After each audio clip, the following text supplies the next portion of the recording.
I drove field cuts through my neighborhood.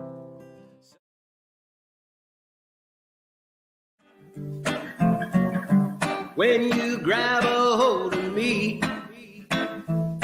you tell me that I would never be set free. Well, I'm a parasite, mama, without a creeping, crawling, I slip into the night. 2 pints of booze. Tell me, are you a bad bitch too? You a bad bitch too now? Ain't got no money to spend. I hope this night would never ever end. Yeah, Lord knows that I'm weak. Won't somebody get me off of this here reef?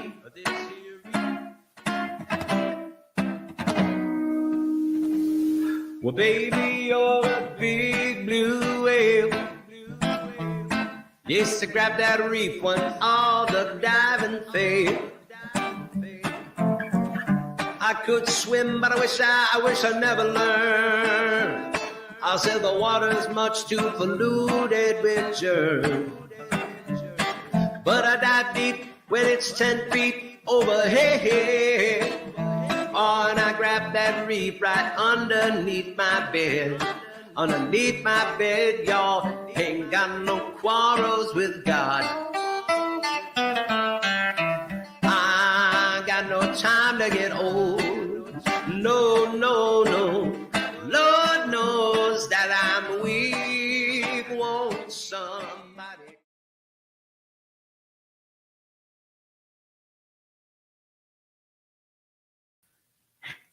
Hey everybody, welcome to Lucky Burritos, Fearlessly Authentic Ladies Sunday. And we have our special co-host. We have the Elle in the house. What How the are L? you, Elle? What the Elle? What Elle kind of avatar picture is that? It's an L avatar. Shout out to Jean-Luc Brunel. We hardly knew you. We hardly knew you. Oh, and look who came right over. And we're grateful for that. He said, "Did you go live? I heard this song. I knew that it was time, and I came right over." Aw. Hey, Leo. Oh, do you hear Elle? Oh, yes. Okay. Oh, so how are you today? You doing good? I'm doing all right. My phone situation has improved. If anyone knows from my Twitter or whatever, I've been having phone drama. But I've now gotten my new hooked up landline to work for at least 12 minutes. So that's pretty impressive. Nice. Per call. 12 minutes long? That's it? That's. I can do a 12-minute conversation now. And then it's like beep beep and put in charger. Like we did that for 2 days, but okay, I'll do that again. But that was the standard in 1996 when cordless phones were big. This is actually from like 2014 or some shit. That explains it, though. That's it. That is funny. Oh my gosh. Let's shout out these people in this chat room here. I see a bunch of people I know. Bubblegum Douche. Yay. The Sailor. Solgado. VS Adams. I see you. ICU. Yeah, please call them out if you see him. Gregory Walker. Cam Schwari Kate. VS Adams. VS Adams. Tina. And why don't they have something between the two? And all of those people. Osla Fave I seen was like the first guy in here. Like what? Give him a cookie. Oh. Why don't they have a difference between like the huge bubble and like the little tiny bubble? Oh, you get a huge bubble. We got a small bubble. What do you want? You want the large one? You want the small one? That's all you. That's okay. what we're working with. That would be cool to have a payphone like of your own, like an arcade. Like I like the idea of having something that nobody else has. Well, I think unless that they're would be rich. that'd be a good money getter too. Like if you could like walk around like a festy or whatever with like a backpack payphone and be like, "Yo, you need to use the phone." You know, you could. Well, except there's everybody has a cell phone now. So I'm Besides gonna that, it start would with the work. chat because Steve, you're totally like off. You like you start and then you kind of looped around and then you went all around. People out. Charlie Brown's Rebellion. Okay, stop. We have Oslo Babe and we have Popeye. And look, how about I show you the name and then you can call him out, okay? I'll put it on the screen for you. Complicated. Too many moving pieces. Rem. Shadow Band is singing It's Ladies' Night. Down with the Ottoman Empire. Salgado. Ottomans are very nice. You put your feet on there. You could have your chips over there. Popcorn right on. That's not what you meant. We have the lovely Tina in the house. And we have Kate in the house. We're in the house? I thought we were in a YouTube chat room. What the hell is going on? We're calling all of you out. That's right. Make noise when it starts. I'm lurking in another stream. Oh, Shadows. They're him and Jack Sith are planning a takeover of the world. Hopefully, they'll give us some when they get it. Let's see. I want a payphone. Yeah. Wow, everything is. It keeps getting like super blurry, and then it clears up for a second, and then it's like super blurry. You see what Gregory said? Ladies and their allies, aka men. Oh. No, that's Alex's thing. What did you say? Is this the stream with Nico? Because men. Nico. He was on fire earlier, man, pointing out that shit. Oh my gosh. Fucking fake ass peoples. It's interesting when I get like attacked for calling people out for for not being authentic and fucking all that. Yeah, I don't want to get into all of it, but the Hinkle bullshit, like I've been calling that motherfucker out, and he said that he wouldn't talk to me because you're entirely too small. The channel is too small. It's like, are oh weak. wait, FedTube social credit score, it's not good enough for you. Oh man, So darn. what besides what other things are you ladies going to talk about? Because I'm going to try to just stay the hell out of the conversation, unless you need like me to like cook cookies or something. I don't know what my use would be, but Let's talk about sanitary napkins. No, just kidding. And Hunter is going to be joining us very soon. We're all going to talk about that. Our period all month. I'm God. Googling menstrual cycles. That's what a lot of dudes would probably think that the topics would be. I know, right? All of our periods. I know. Yes, we'll just talk about that because it's so much fun. We just love it so much. We're just so excited to talk about it all the time. God, that's all we think about, Alex is like size. That's what you're talking about. Like they would talk about erections, right? Of course, because it either has to do with blood or penises. Those are your two choices. Oh my God. Oh, it's so funny. Yeah, you think about like the stereotype of what women would talk about. Oh God, you don't know what you're gonna get with us. We talk about birds not being real. That's what we talk about. Yeah, and we talk about the dog in Connecticut being a shithole. Oh my God, with a rectangle penis that we want to move away out of.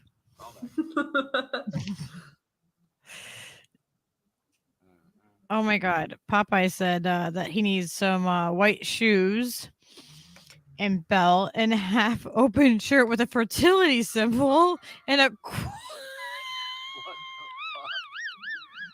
he going out to the He wants to. Saturday What Night Fever fucking- are you happening. trying to tell us that you're trying to be like a feminist, and then that qualifies you to come on?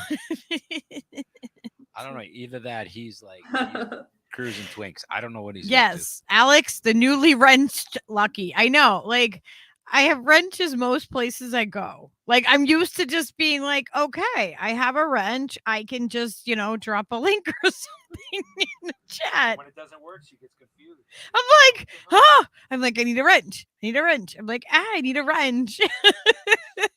I can't give I you think guys the links. She might have a wrench problem.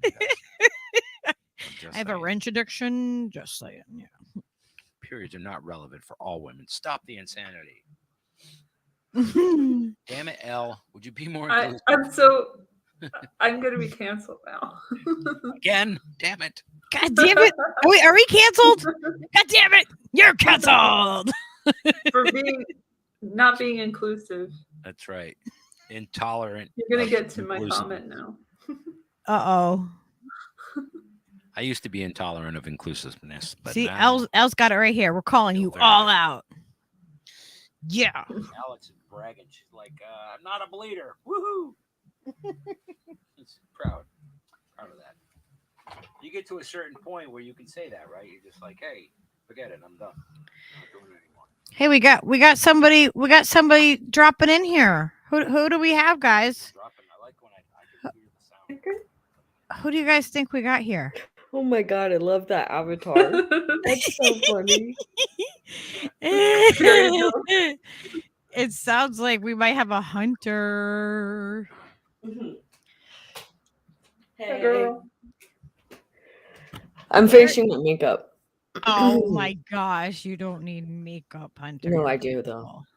Oh CDC quietly updated developmental milestones. We both have messages. I love that. I like that, yeah. Using the avatar forum for your expressionism. I know, right? It's like we can't. If you can't say it, we can just type it, and then we can put it up as a comment.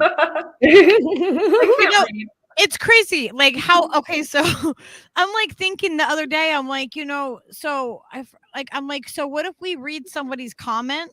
Right? Are we responsible for what other people say now in our chats? Ooh. Like, so what if I read someone's comment and it's against the violation? It says the C word or the you know what I mean? Like, what I would do, I would but you know what I mean? Like, that's how ridiculous that is. Like that thought that that's even something that you can even ask, right?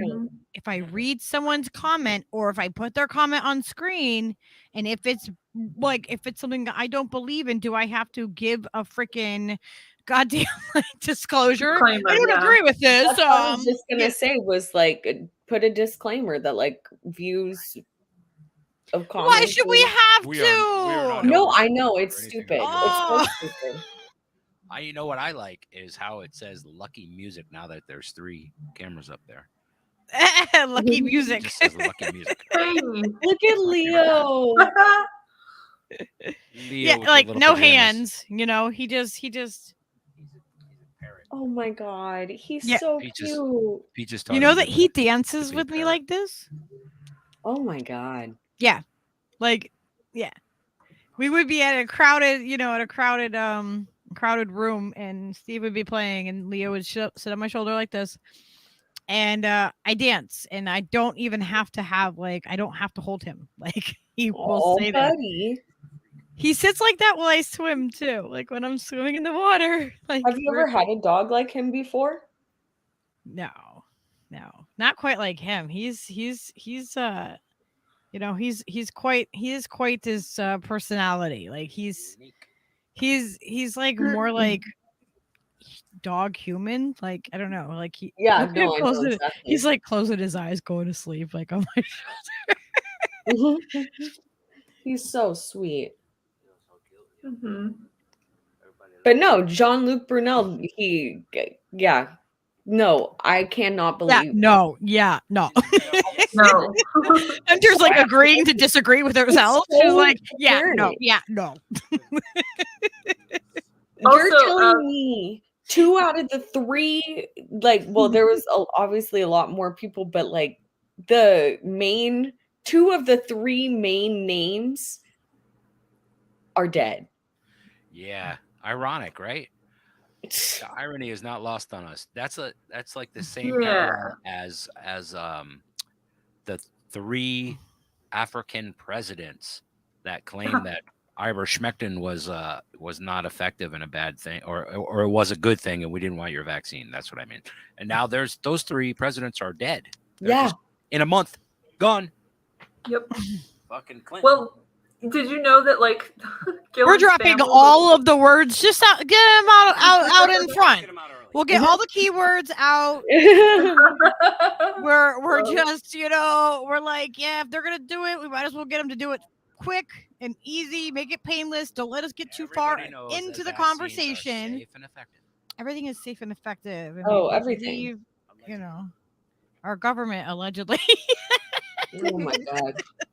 It's all satire here. It's all That's satire. crazy though, like that. I was gonna say that after that horrific event of Jean-Luc killing himself, which totally happened yesterday, Gillen's family was like, oh my gosh, we're worried about her now. Yeah, okay, all right, y'all are already trying to get her on a technicality off of the charge because of the juror.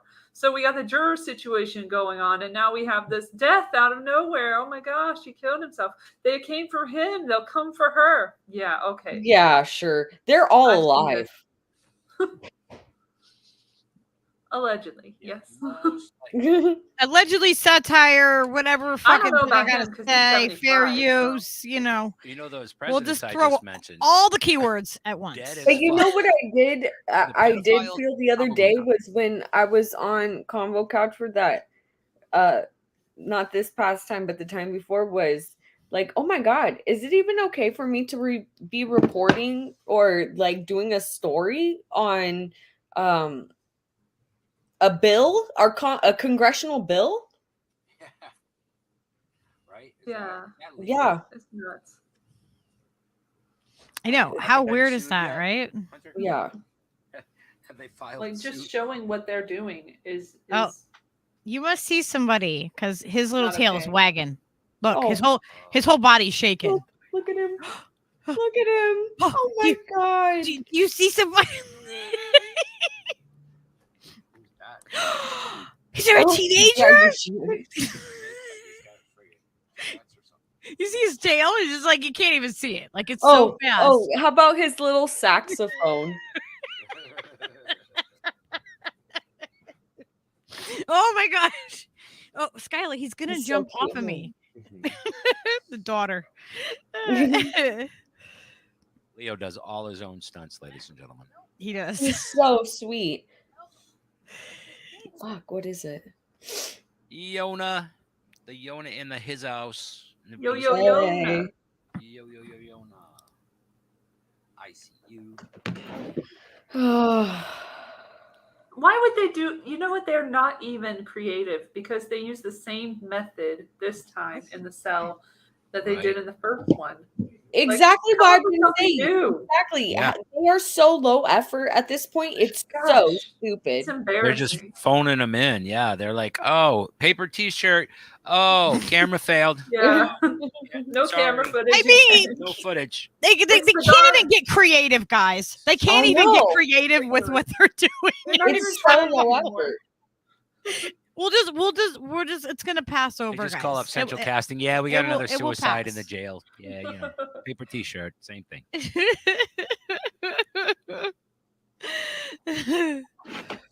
Guys, I talked about this more last night on the Political Matrix. So check that out. If you is that on YouTube? Yeah. Yes, it is on the YouTube. Okay. The DemTube. Yes, it's I'll put a link to it in the chat. Yeah, because I want to listen to it. Yeah, I want to go back and watch it too. I know I was kind of like back and forth yesterday. Like it drives me nuts when there's like when I have to be one place and then I also want to equally be somewhere else and someone else is streaming and I'm like, God damn it! Yeah. All right. I got to make a mental note that that's the one I got to go back and watch. Tony watches closely. Look at that. Franco and Fee and Glory stream yesterday was really good. If you guys watched it, most excellent. Yeah, that one today with Marcus was awesome too. A bunch of we were hanging out good there. content. The last you and Pasta like the other day was fucking the content fire. is like People okay. stepping it up. I gotta say, with what I feel like the more collaboration that's been happening with the content creators and us going on each other's channels more and sharing information, I feel like that it is boosted everybody's content level up. Like it's just it feels like it's just really you know like we are giving each other that strength and that energy and bringing like not everybody knows about everybody's channels and not everybody can get to everyone, but the crossover of it and just having like the people that are being real and authentic and really the it's showing. It feels like everybody's really engaged. it does. It is so much better to do it this way. I just feel like it's really going in a good direction, and I just think that I want to know what everybody else thinks about that too. Do you guys like that? Like, and I feel like there's some unless there's got to be like a hub. You know what I mean? Like we need like a hub where it's like where we know we can get all of the fam, like all of the information from all the different content creators together. Yeah, there's smaller circles. The circles are getting smaller, and you know what I mean. They were like concentric before, and they just kind of didn't intersect, and now they're intersecting in a lot more places. And I think that's the hub you're talking about, like just this wider network of channels and people sharing information and being just that cross-pollination thing of everybody, like talking to everybody and just engaging with as many people as possible. I just think I feel like it's such an amazing thing that I've been seeing like happen, and just lifting each other up. I mean, to me, we might not have like these huge numbers, but the core group of people that we have, like and the way that it's just really amazing. It's really amazing to connect everybody and to be able to kind of give everybody a place to to do that within each other's channels. Go ahead, Elle. What you think about it? I think it's great. I've met so many great people in the community, and it's good to share information and give credit to the people that you get it from and all that stuff. I'm all about that, and community and family and just hanging out together. It's really fun doing all these streams that I've done lately with the political matrix and outside of that here. I'm just having a ball, and it helps you get through it, and that you're not alone, and you're gonna get through this, so this like too shall pass. You have a family here. Your sense of community is just fucking can't be understated. That's super important all the time. Yeah, like I was just sometime last year, like I've always been into like the current events and what was going on and like questioning shit deeper, but sometime last year I was like just thinking that everything is fucking bullshit, but that I couldn't find anyone around me that was thinking like the same way. But I was like, there has to be people out there. And I've watched the Convo Couch for like not consistently for like years, but just for years. And then I started watching them a lot more because I didn't want to get to go to school when we were in Vegas and I didn't have any friends out there or anything. And so I was just like, fuck it. Let's go fly out to Washington, D.C. When they have their next event. So that's what we did. And we were just engaging with them, everyone online. And then like, there's a whole community out there, people who think like you. Like we may not agree on every single thing, but that's fine. And that's what I really like about it is I don't know, like it's more of a family, like a more respectful, like understanding, open-minded family that I had no idea was out there. And then it's the non-competitiveness. It's the wanting to see everyone like do as well as they can. It's amazing. And here's another one of our fams right here. I know y'all know who this is. Miss Glory Jones. How are you? I'm doing good. Yeah. I just got done with Marcus's with the huge Black History Month stream on Marcus's show with Sabby, Nico, amazing. Dontel, and Chris Lawson. That was tons of fun. And yeah, you're gonna have to watch it, Hunter. Took a little break and now and I thought I'd come by here for the Ladies Sunday. Oh. Yeah.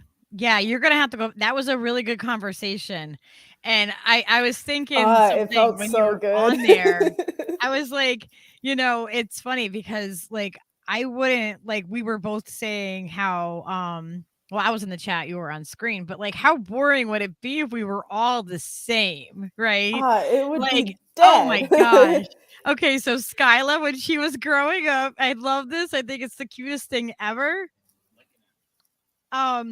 She used to call her friends like chocolate and mocha and like all these like different flavors because she didn't know like all these like like we grew up in a diverse area, so to her they were just her friends, you know what I mean, like, and like so it was just cute. Like she would be like, yeah, she has more of a mocha color or like chocolate or hot chocolate. It was always like something yummy, like it was just it was so cute. And I'm like thinking, man, I raised her. She's 18 now. I'm freaking poor. The whole time I've never not been poor, but I grew up in a beautiful, diverse, like, area that I would never want to have everybody the same, I think there's a lot of strength and diversity. And yeah, VSA, I have my glasses in my hands right now. I'm just, sometimes I just take a break and I take them off for a bit. And yeah, now I'm just playing with them in my hands. You did a great stream yesterday too. Oh yeah. Oh yes. That was awesome. I did a panel on Franco's show with Nick and Meg and Fee, and we talked about the trucker convoy. That was pretty awesome. Yeah. Okay.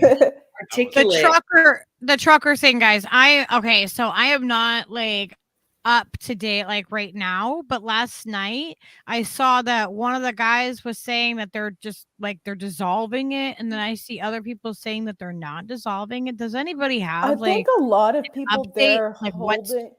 You know what I'm gonna say? If you want updates, check out the fam Corey Morningstar. She is there on the ground.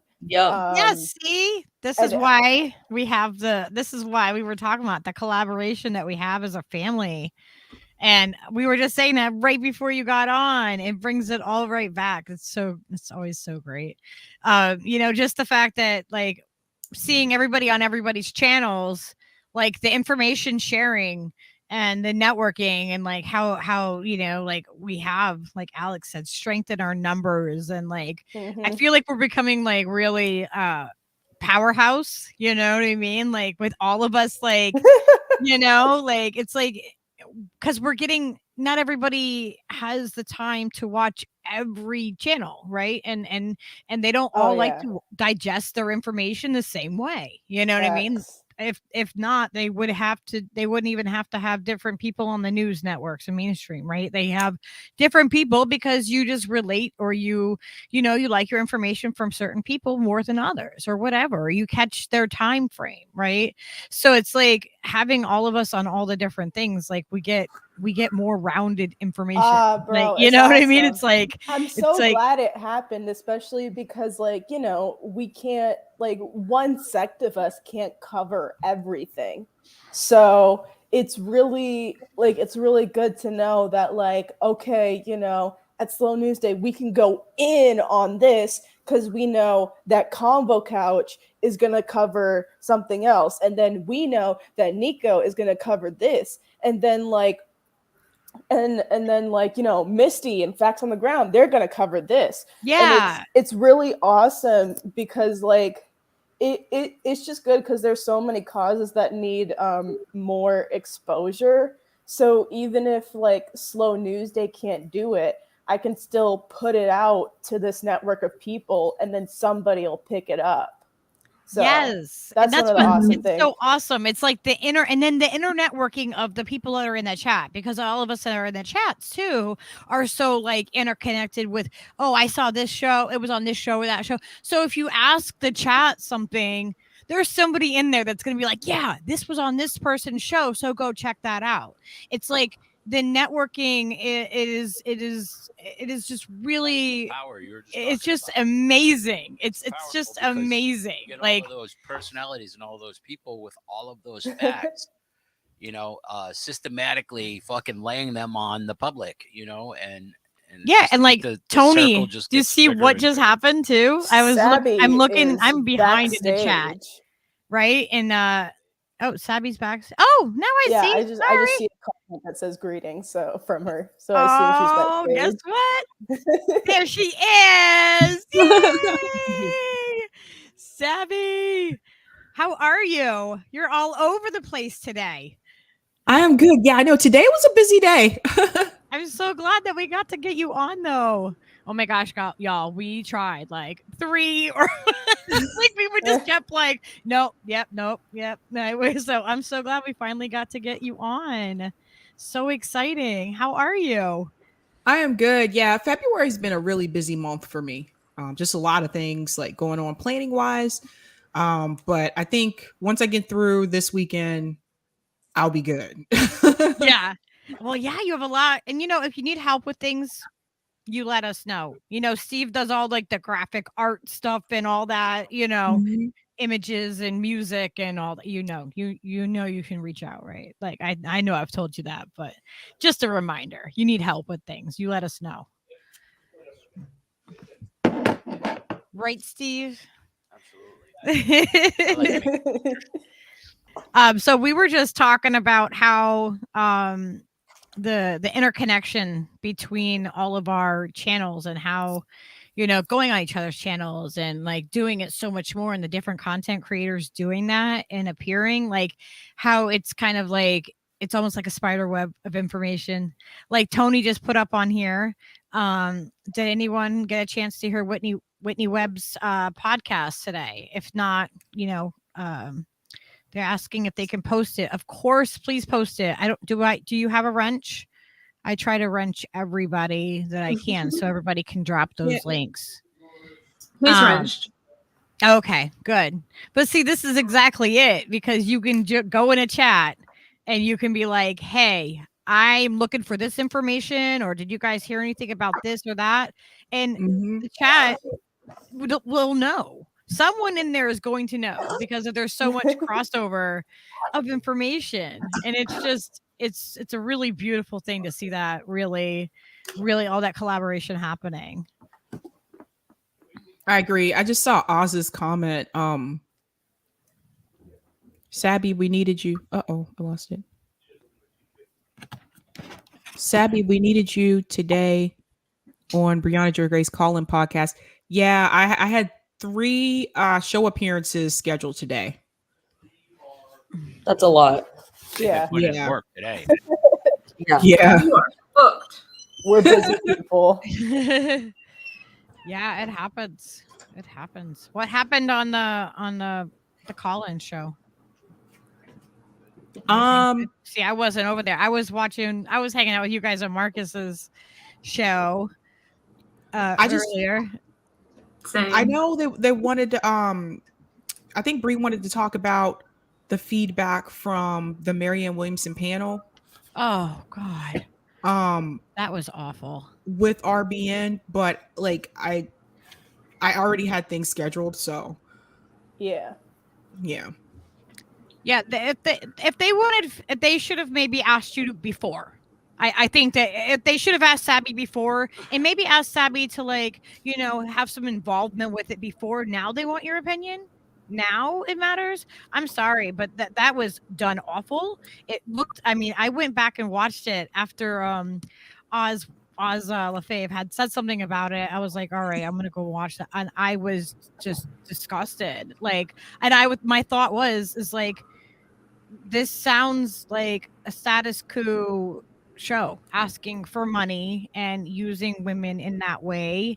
And I felt like people were being, that Brianna Joy Gray was tokenized, and I don't like that. And I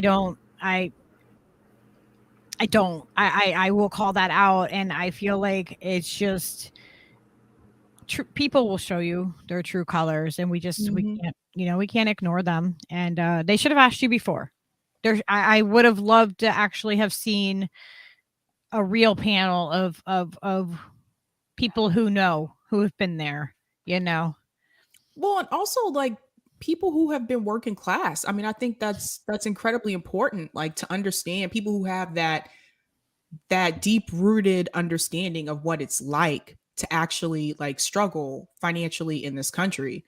And I didn't see that. It's like there was no reflection. There was no reflection of that at all. Like it was. No, it seemed like a bunch of rich ladies and like the NPR grift. It was just like, okay, it's our time to ask you guys for money. So come on, send some money. Like every 10 minutes on the 10 minutes, there was another like ask for money. Like, come on, what are we doing here? We're trying to raise money for not corporate people, but using, corporate fucking machinery to do it. I don't know. The only thing I watched, the only thing I watched related to it was that clip that Sabby put out on it. I'll have to listen to the call in. I'll have to listen to it on the computer, I think, because I don't have an iPhone, so I can't. There's no app for me to download for call in for Android, so I'll have to listen to it on the computer. Oh yeah. I didn't even. Yeah. It's like a weird app thing. Like instead of getting a phone number, it's like this app. Yeah. Or doing it on Discord. That could be another thing. Do it on Discord. Hunter. There's Hunter's face. Hey. Have you met Hunter face to face through Sabby? I have not. No. Hi. Nice to meet you. Nice to meet you. I'm the one in the middle, Elle. Elle, yes. Doesn't in say the my middle name. of there. She's There it not is. Jean-Luc Brunel, actually. Yes, she's not I'm really. commemorating him and his relationship with Gillian, but that's it. That's so wild that just happened, bro. I know. And, Sabby's like, this is your I unwind literally time. just happened. I just got a Just chat so happened. notification in the middle of a panel that was like, yo, Jean-Luc Brunel offed himself. And I'm like, you're kidding. And then I looked it up and I checked it and I was like, oh shit. Well, that's nice. Yep. I kind of wanted to just jump back to what Glory was talking about, or what we were all talking about. But if it weren't for listening just to everyone and being able to jump around and people being like, oh, you gotta go listen to this, gotta go listen to this, I would have never started paying attention to like a lot of the things that are going on in Africa. Like listening to Glory. Oh my God.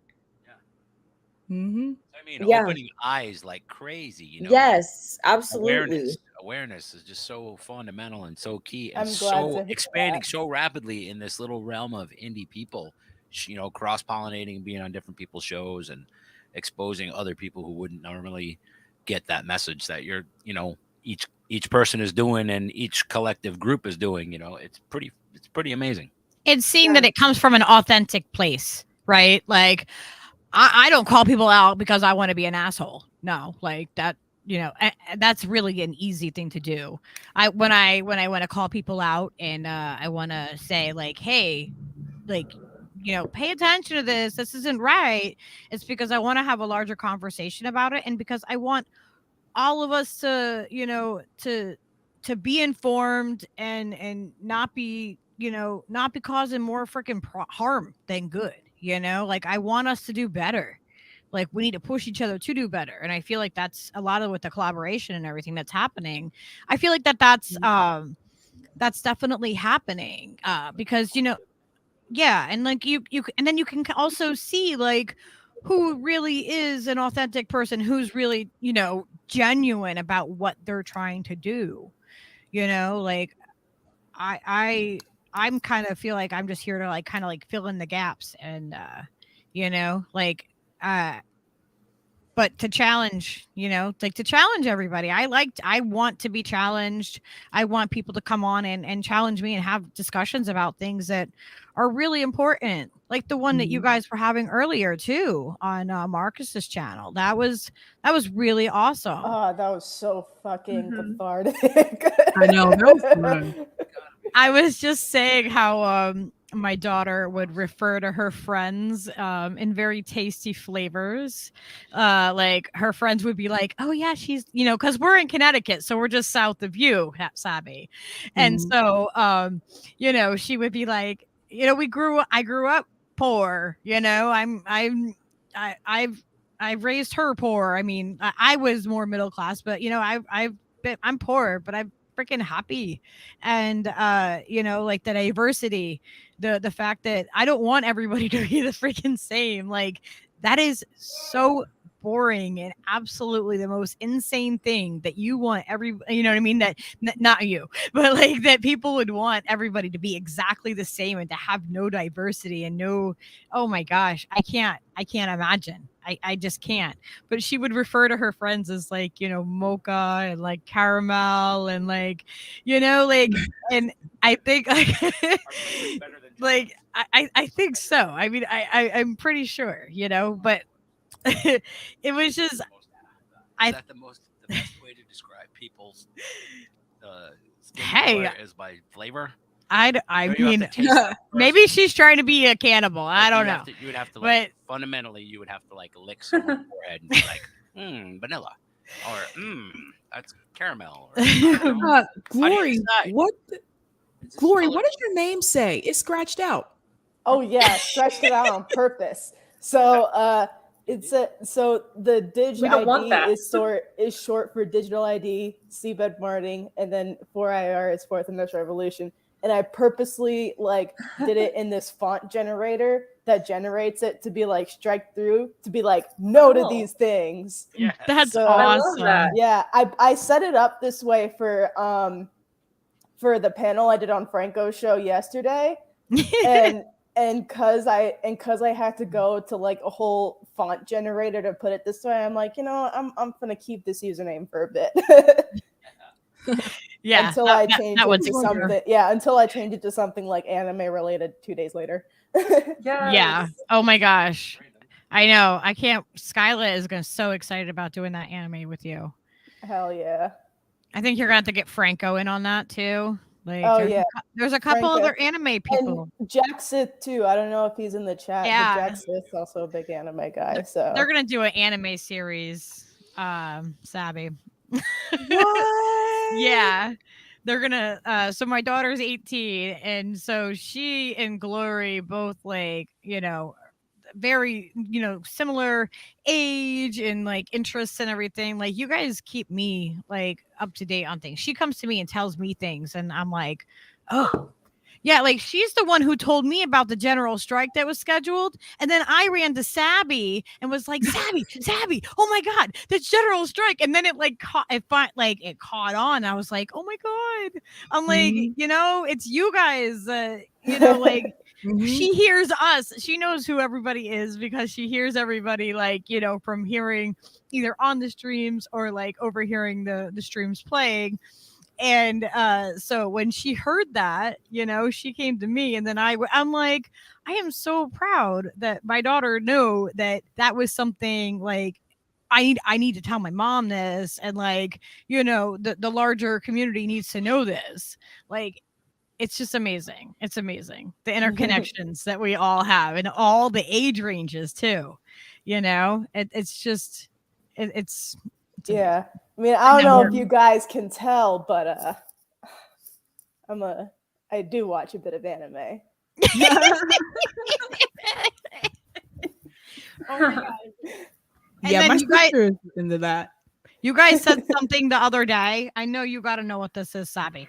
Hunter, was it you? Yes, Pasta it was did- me.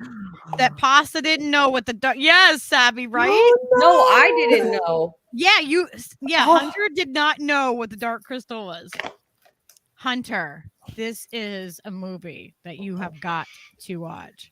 Sabby, my I know you know God. this. We're the same age. That brings back memories. Oh gosh. You'll have to show And then look, remember the that one? And this is one that Rick Overton is in. Oh. Yeah. Apparently, we have a corny movie selection that I wasn't aware of. Damn, Steve. Secret collection. Shout out to Rick Overton. He is the sweetest guy ever. Oh my We god. love him. It's I know. I love nostalgia for real. So, like, how crazy is that though? She's on with Pasta on Combo, and he mentions Willow, and she's like, "No, I don't know what you're talking." And I'm like sitting there laughing because I'm like, or no, mentions Dark Crystal, but Skylar knows Dark Crystal, but Hunter doesn't, and Glory. I know Dark Crystal, but not the Willow. It's like there's so many stuff like that gets brought up on like Slow News Day or like, for example, if I'm on the combo couch and it just flies right over my head and I'm like, I'm about half your age, so I don't really get it, but I'll keep like going. The DVDs, like the visual aids. I'm like, wait, but look, I upgraded from VHS, guys. Like, people don't even use DVDs anymore, really. I know. And like, I do. Like, yeah, I mean, like, I ain't gonna cap. I do miss DVDs, but I don't use them because I have like pirate sites. It just same here though. But I couldn't find your name, so I had to buy it on eBay for like $13.99, and I still haven't opened it yet. Elle, you can get your name on B-Flix easy, but if anybody asks you, you didn't hear that from me. Yeah. It's all allegedly and not happening. Yeah. I looked everywhere I could, and then I was like, you know what? Let me support a small business person on the internet. Oh my gosh. Remember who was it that lady sold like a tape or something, a bootleg tape? Was it like Eric Clapton or something? He went after the woman. She sold a bootleg freaking tape on eBay or something. It was like a recording on a cassette of an 8-track of a bootleg 8-track or something. And he like went after this woman. She sold it for like $11 and she got sued for like $5,000 or some shit. That's horrible. What? Yeah. I hate when they get litigious like that. That's one thing I didn't like about Prince very much. I know why he did it. Like, he was really like protective of his music. I get it, but like he was kind of he wrote everything though. Prince wrote all of his fucking shit. Yeah. You know what I mean? He wrote that's true. If they write their own shit, I get that, but like it's also like there are bigger problems than absolutely. And did he go after corporations and stuff like that, like bigger entities? He did, because like they the record company with Prince, like they wouldn't let him out of his contract, and so that's why he changed his name. That was his way of like getting out of it. But he said that basically he was like a slave to the record company. Yeah, like Sony. That's why I wouldn't say he's in the same category as these people, but like that kind of gave people a lot more power or whatever over intellectual property, which is its own bag of worms. Yeah. Bag of worms. What is that? Can of worms. Can of worms. Whatever you like to put your bag of worms. Shout out to James Corbett, who did a really good investigation on IP. He's so good. You know, he's always a wealth of knowledge with his documentaries. Public domain is and Disney is one of the worst. The fact that Eric Clapton thinks it's okay to go after some old lady in Canada that fucking, sold a tape of a tape. Yeah. Like $11. Of him singing fucking Robert Johnson songs. Like what are you doing, dude? Come on. Fight the real enemy. Yeah, that's terrible. That's terrible. And then like don't worry, we still got people like what's his face that tried to make himself relevant again. Neil Young. Yeah. Young? Oh yeah, that guy. Wait, Young? who is Neil it? Young?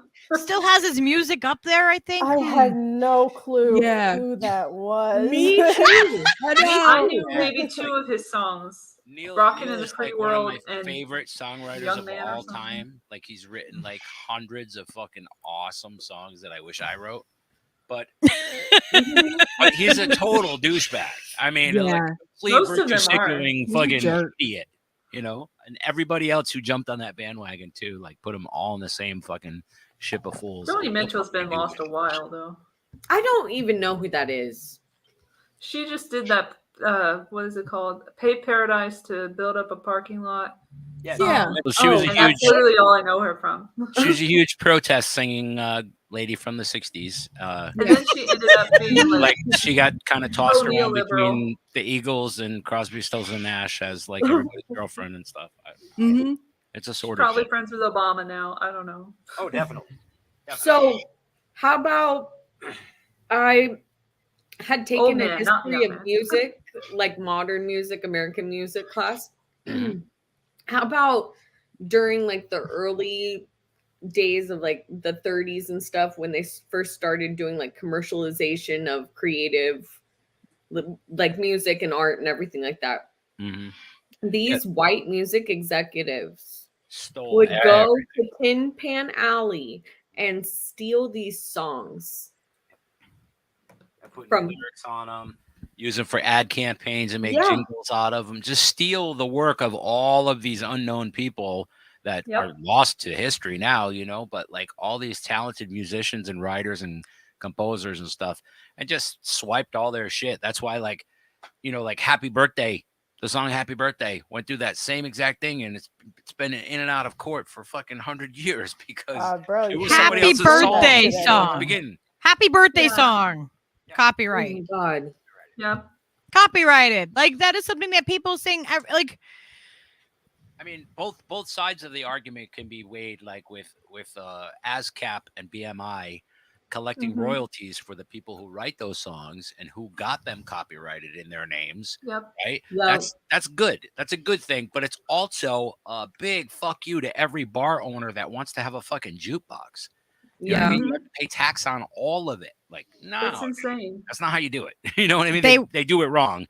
And lots of people suffer for that. Like people who are like, well, you didn't pay anything to ASCAP or BMI. And like when they first come, like you can be open for like 5 years, at least in New England. You could have like a bar open for 5 years, have live music, have karaoke, and have a jukebox or whatever in your establishment. And then they'll come in and they'll be like, all right, listen, you haven't given anything to us, haven't even tried to give us any money. So this is what we're going to do. And they'll give you a fucking deal. They'll be like, okay, and these are the points. This is the spread. You got to pay this amount or, we'll fucking take your shit from you. There's big music too. Like Said ASCAP. Yeah. Yeah. There's big everything. It's like, oh my God. There's big, I call it big floral. 1-800 flowers and all those people. This is a PSA. If you are ordering flowers, get them from local vendors. Absolutely. Directly from the farm.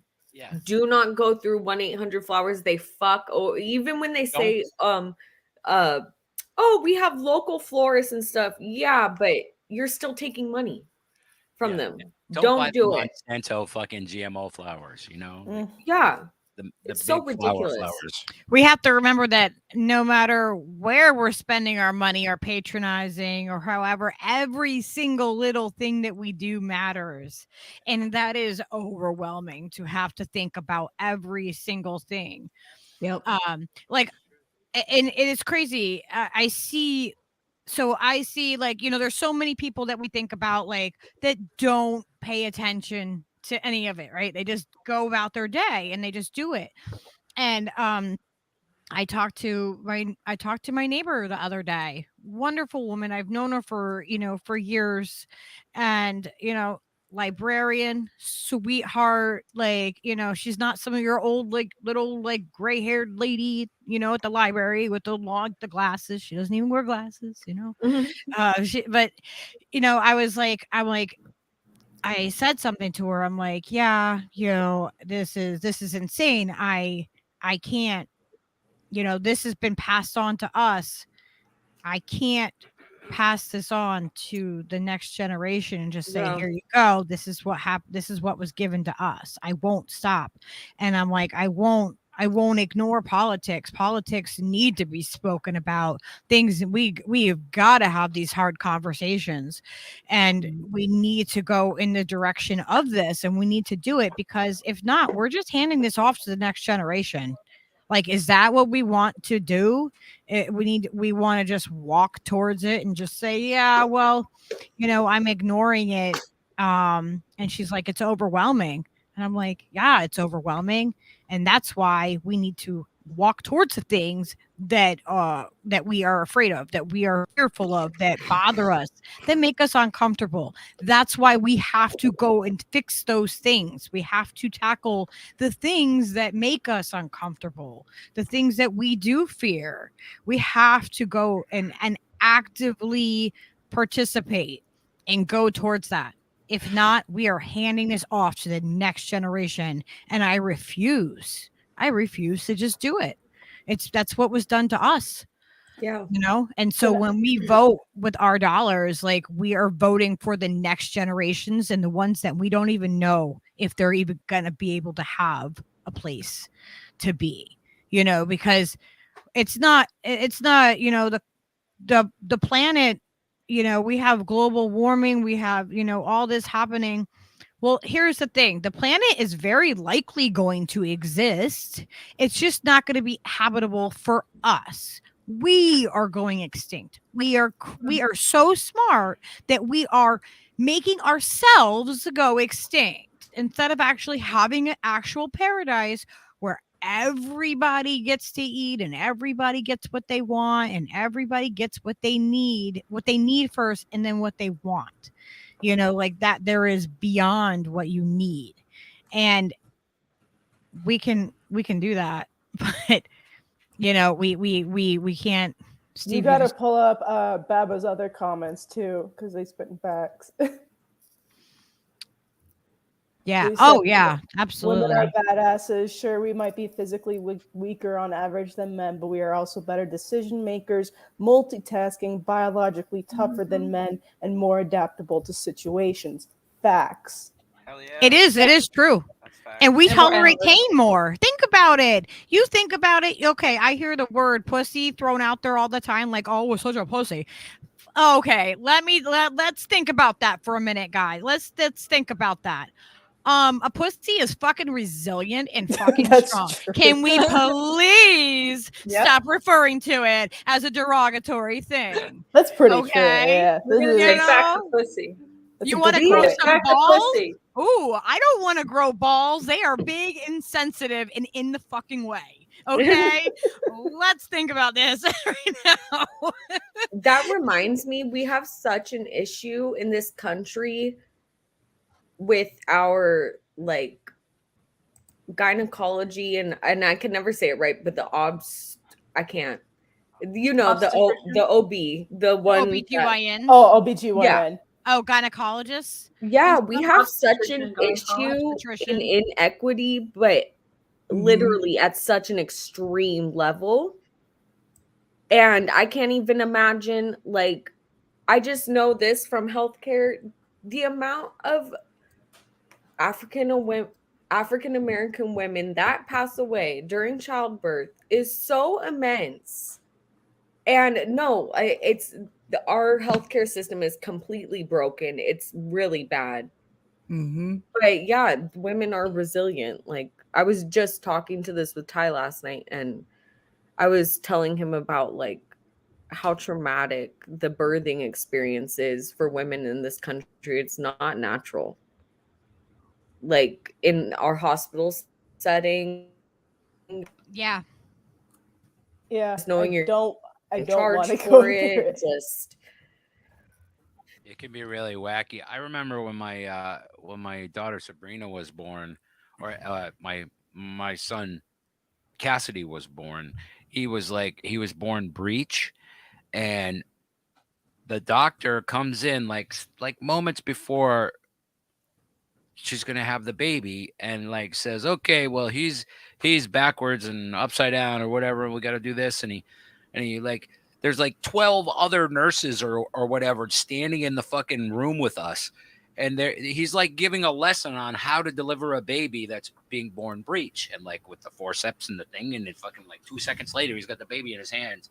It's like, so that's how you do it, you know. Like he was giving lessons on how to fucking deliver a baby, and I was like, at the same time, I was mesmerized by the whole thing. I was like, wow, that was the most amazing fucking shit I've ever seen. It was like, you know, it was like a really skilled mechanic showing you how the fucking shit went together and came apart. You know, it was like, wow, that was fascinating. Here's a guy's perspective. Well, that's what I thought. You know, I was thinking, all right, you know, he's showing everybody how to do this, you know, this fucking oil change, baby change thing, whatever the hell you call it, you know, this birthing thing. And he just did it in such a way that, like, he was, you know, this man was probably 70, maybe a little older than that. He was close to retirement, and he had delivered all the babies in the town that I was born in. Jesus. All of them. You know what I mean? Him and his son like ran the fucking racket on baby, you know, birthing. And it was just amazing that all these nurses all come in and watch and see the demonstration that just happened to be my child being born. It was like, wow, this is fucking far out. And then like moments after that realization, I was like, yeah, but what the fuck? Why the fuck are all you fucking assholes in here in my fucking room? You know, what are you doing? You know, why is this okay? And I never got a reasonable answer from any of them. It was just like, well, you know, this happens so infrequently that the doctor felt like he should show everybody. And I'm like, yeah, but you know, what about fucking privacy and fucking cleanliness and whatever, you know, all the other fucking mitigating factors. I have like, it's just crazy because they push a lot of drugs over here and IV solutions when you're giving birth. And just since I've given birth, which is almost like 10 years ago now, that's crazy. I've had friends that have had babies too, and they've all had them natural at their house with a doula. And it's been so nice. And they healed so much quicker. And they just, what I've seen personally is that they don't have as high of postpartum after, which is a bitch. Oh, yeah, that's interesting. Yeah, my mom had me and my sister naturally. Well, no, she had to have a C-section with my sister, but she didn't take epidural or anything. Oh, yep, nice. Yep. Skyla is just telling me off camera because she won't ever come on camera. She'll have an avatar when she goes on with Miss Glory. She was telling me that she's learning a little bit about that in school right now. What was she saying? Home births are safer than hospital births. Yeah, I have a friend who actually is a midwife. I'll have to have her do a show with me. That would be a good one to cover, to talk about that. Yeah. I'm learning about the feedback processes of how women give birth right now, like the whole anatomy part of it. It's wild. Oh, yeah, wow. Women are pretty badass. Well, one of the things I noticed too, like it seems like the past couple years, my friends that have had babies, they've all had to be induced. And I was asking my mom about that, and my mom was like, nope, didn't happen with me. So I wonder if that's something that's more common now. And if so, why is that? Something, Skyla had to be induced. I apparently so they say what happened with your mother with childbirth is usually your best predictor of how you're going to have for childbirth. So my mom with me, I'm the oldest, she had to be induced with me. And but she only had 4 hours of labor. And this is her first child. Like, that is, anyone who doesn't know anything about childbirth, women can be in labor for, like active child labor for over 24 hours at certain times. Right. So I found out though, when I got pregnant with Skyla, I was like, oh, I'm going to ask my mom, what happened with her. Cause it's not necessarily, I didn't know that growing up. There's just so many things that people don't speak about. And I it's know. like, why don't we talk about this? Why it is what it's not, you don't have to go into like, details about something that's so gross, but like, it's really important to have these conversations. So with my daughter, I had 4 hours of labor. I had to be induced. My mom, the same way. And with my grandmother, we all had 4 hours of childbirth for our first child. I only ever had her. I only had my daughter. But so she was 2 weeks past due, and I had to be they induced me because they let me go as long as I possibly could without being induced. Like, they were like, you can pick a day if you want to, I'm like, no, I will take the very last day that I possibly can.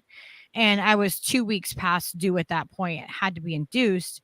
Did have 4 hours of childbirth. And it's weird that happened that way because, like the nurse, I remember having this whole thing with her. I'm like, oh, I'm going to be ready to push soon. And she's like, no, she's like 3.5 hours into it. And she's like, no, you probably have like 12 hours. Like dismissed me and what I was feeling, even though I told her like, no, my mom and my grandmother did it. And I feel like I'm going to have to push soon. I didn't have any expectation that I was going to have a time, you don't get a time, like you don't get to schedule that, it's not something you just get to like, I think I'm going to do a 6-hour one this time, I'm not trying to flex, but I've had 4 children, never spent a minute in the hospital. Oh my gosh, shut up. I feel like that might be a hospital thing. I think like nurses are so used to the kind of trying to bring down the panic of people that might just be in their psyche, in their like interaction by default. Even if they like birthing the babies, I feel like they're just used to going like, oh no, it's okay.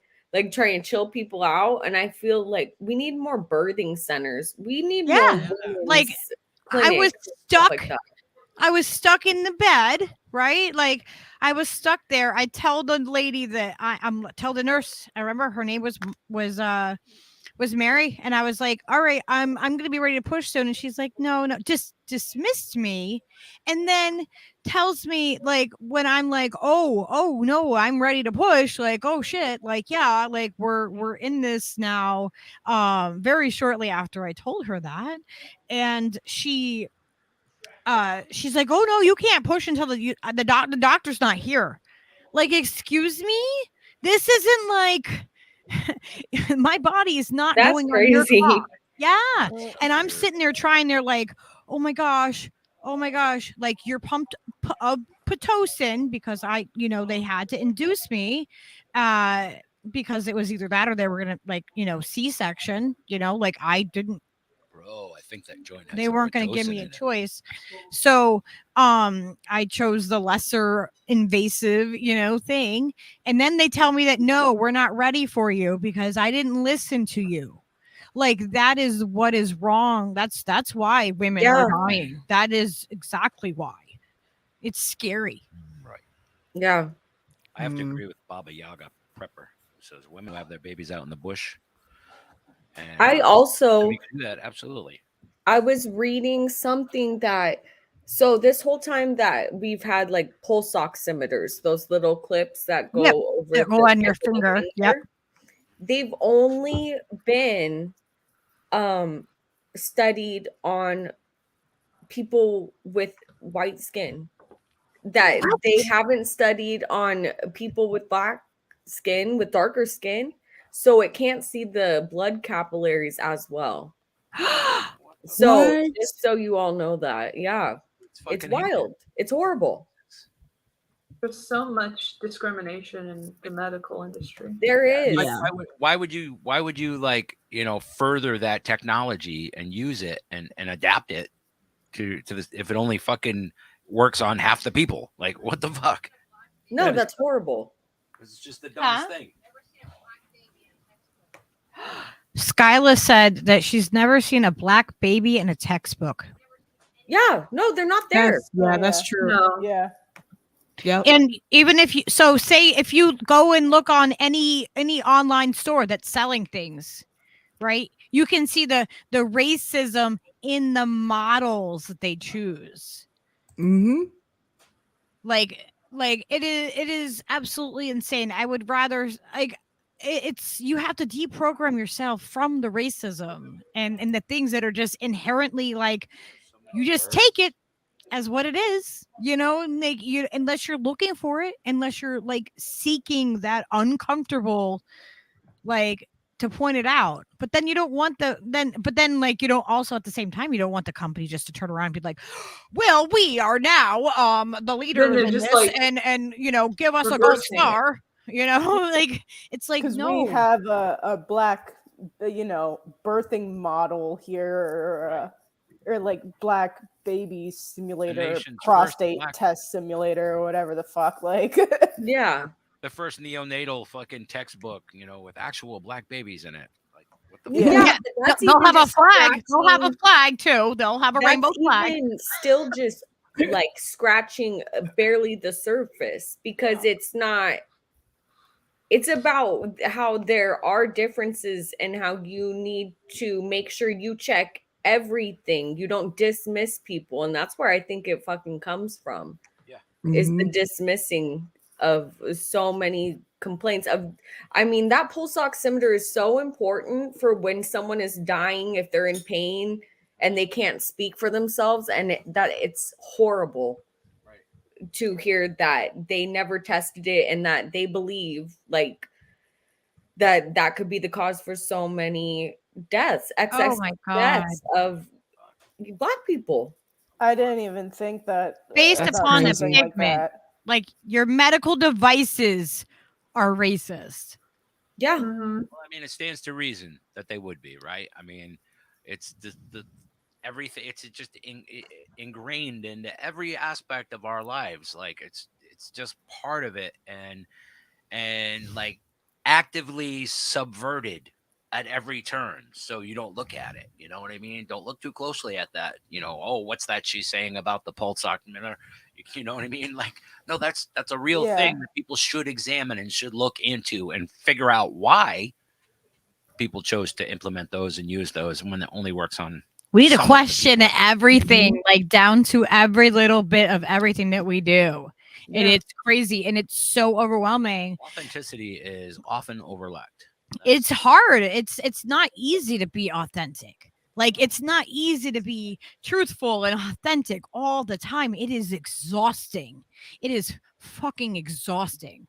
That's why, like with my neighbor, like she's like, I know it's just so exhausting. And I'm like, yeah, do you want to well, we have to walk towards that. We have to run towards that and we have to look for it. We have to fucking find the racism in the things. We have to find all the fucking bullshit. And that's the only way that we're going to get anywhere is by seeking out the fucking shit that makes us the most uncomfortable. That is what we have to look for. It seems masochistic, but it's not. It is hard. It is hard. It is so hard. But that's why having each other and knowing that like, hey, if I'm having a bad day, I can reach out to you guys.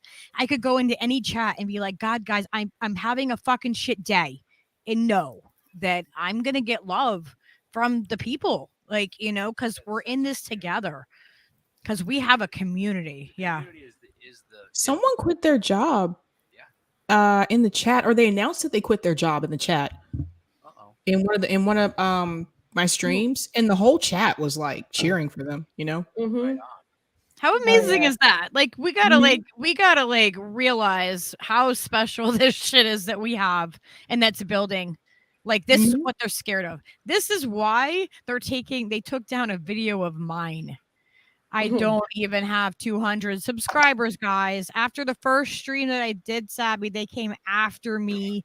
They found me on Twitter, YouTube, found me cross-platform and trolled me and told me that they removed 30 people. I was trying to get like, what was it, 50 or 100? I didn't even have 50 people. I was just starting things out.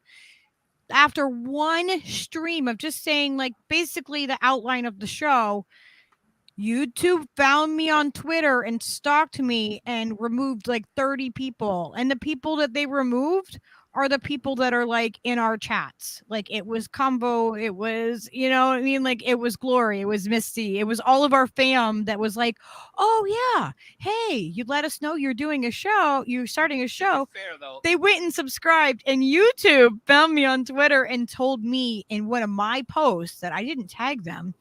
And they said, "Oh, well, we just delete spam and deleted accounts and bot accounts." I'm like, "Those are my That was friends." the thing I was going to say, though. To be fair, What? all of those accounts used alts and stuff, all their names to get Lucky up over 50 people, so she could do the stream. Yep. So that I could start doing live streams and stuff, because you have to have, you have to have your social credit score of the FedTube. And YouTube was like, That's what I think of it as. It's like if you're not going to talk to somebody, a channel or a person based upon how many subscribers they have, then then you're playing into that social credit score type thing. You know what I mean? That's all it is. It's just the Fed. It's just how much you can break the algorithm of the channel. You know what I mean? Like they're trying to silence. Lucky. Huh? You're two. We need threes here. You're a two.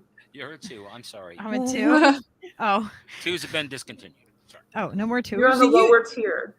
Do you remember like what you were talking about?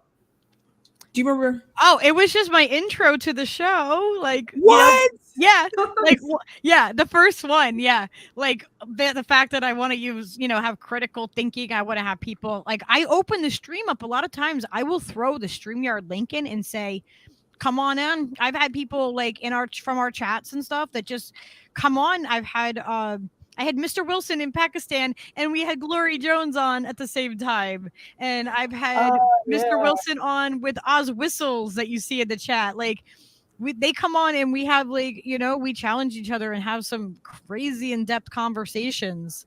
And yeah, all I did was talk about how I wanted to have start a stream of critical thinking skills. You said those. That's two words not allowed. Together. Critical thinking. Everybody stop saying that word in the chat right now. Those are the terms.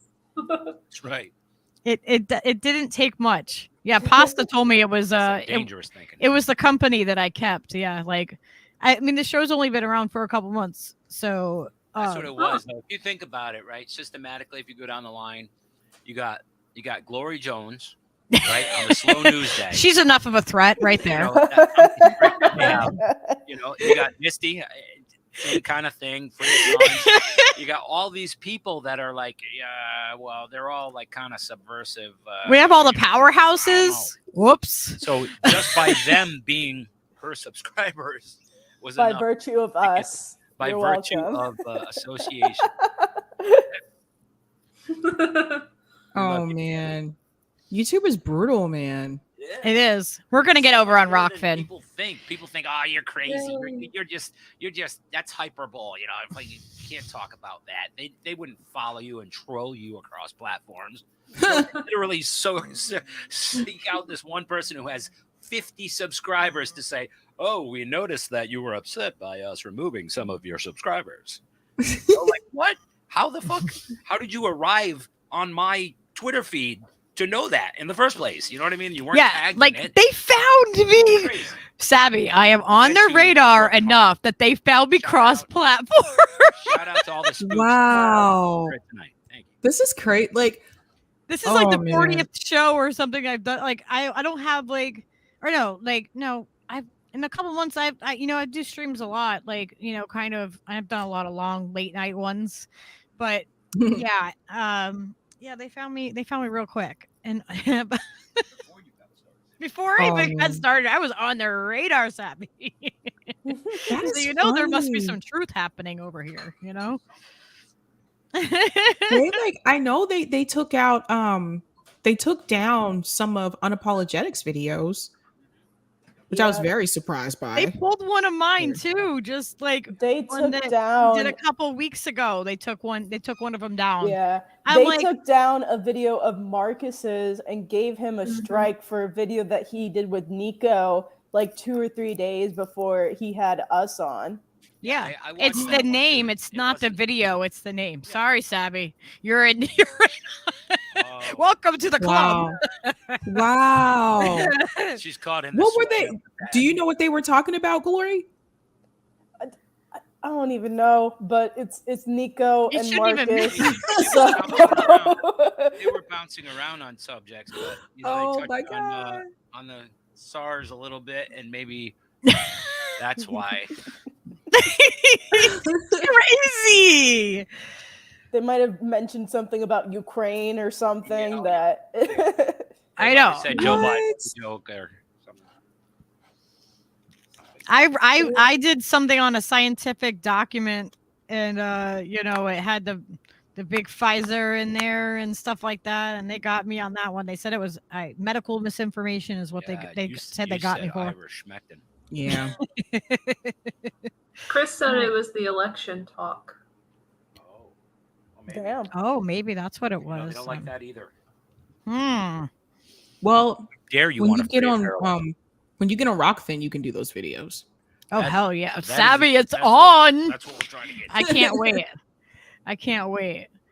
How do you guys feel about that? You think there should be an art section on the Rockfin for indie people, music people, That's cool. theater people, fucking, whatever. They need it, right? I think I heard they did a comedy. They have a comedy section. They have a Yes. sports section. That's what so I mean. surely there Music should be in there. Yeah. There should be an art and music. We need to break that seal. Like Lucky Burrito or music. Yeah, we need to have. We're gonna break that seal for them. All right. Yeah, I wanted to try to get Ty to do like his landscaping, his growing, building, woodworking videos on there. Oh, I mean, hell I see yeah. that they don't want to have There's maybe a lot like of really just. good- They don't want to have maybe like a mutual aid section. There's like sustainable living. A stuff mutual and aid all kinds section of would good be shit. amazing. I I mean, they all of it haven't- is. I think it's just that. I think with Rockfin, it's you kind of need to go to them and kind of just tell them, or that's how I would do it. Is just say like, oh, Yeah, I wanna start a emailed channel them. like this. I have to do it again, and I don't know if my email got lost from. No, it's it's happened to me a bunch too. I don't think it's many people working there, so Yeah, it's either not that many email people. them or bother. And I'm sorry, Nico, or bother Nico to say, "Hey, Nico, Rockfin needs a music section. Think you Nico, could- we're think calling you could get in out. their ear about that." Yeah. We're calling you out, Nico. I like it. How No, lucky. because Rockfin, I think Rockfin is considered a co-op. yeah. Yeah. Yeah, Because when I got on, there were two guys I met with that walked me through the process. yeah. Yeah. Yeah. That's what everyone says. I know it's something like that. Yeah, but have y'all no can either space. bother Nico or Pasta. Yeah. But yeah. Yeah, I think that I think I just need to actually reach out and say, hey. Because this, and Sabby, look, this, I'll show you. If you watch the screen, you can see this is the stuff that Steve can make. Look at this. As we have that. That's fancy. And then Do you guys he did this do you one. guys use what software do you use? I have no idea what he uses. What do you use? Steve? So if you need stuff made, Sabby, you reach out. Steve is at your disposal. Any of you guys know that. I thought you were gonna show like the trippy graphics and stuff. Well, we have those too. Yeah. A lot of those. I was gonna say I have extra subscriptions through the school to like Adobe and shit. Oh wow. I've been using there's just an online thing that's built into the browser called Pixlr, and that one is pretty awesome. And using that one with PixArt and sometimes Photoshop or something like that if I need to. But ultimately, those two programs I can just make anything. Nice. anybody ever needs. Yeah, like here's one. Here's one that you Pretty have. quick too, you know, and like not have to pay for a fancy program. It's pretty bitchin'. I like it. It's better than I used Photoshop for years and years. So these new ones are that one's this shit trippy. fucking easy. Nice. You're I love cool, right? You guys need these made. You guys let us know. Yeah, Oh. I need to get my own. There's this one. Because I asked Steve for help with making a couple of the protest flyers for the Assange protest I had back in October, and for our July one as well, and also for the Commander X protest. So yeah, you want to see Commander X? Look, we got him right here. Yeah, anytime that you need anything like that, if you want like there's moving things that are like gifts, like she showed. That's awesome. Those are super easy to make too. Wow. Yeah. I remember he made one of like me and Steve. He made one of me and Steve a while ago where it was like I was on a UFO and he was standing on a planet and there was like a bunch of floating alien shit. Yes. And that was like there's bricks. Yeah. That was the first like slow news day graphic we ever saw. And I remember I saw it and I sent a picture of it to Steve in our chat. And I was like, yo, holy shit. Look at this. Look at what fucking Where did you guys get the graphic for slow news day of like the family with the gas masks around the barbecue? Yeah, that's a really cool I love that so much. I don't know. That's like, here we go. Glory. I think it might have. Who's that? That's Commander X's dog, Sabby. Yeah. I was just gonna say, I think there's a guy, the guy who's done the Slow News Day cartoons, like the cartoon heads of me, Steve, and Sleepy. Yeah. I forget. Oh, his name is Johnny Bravado.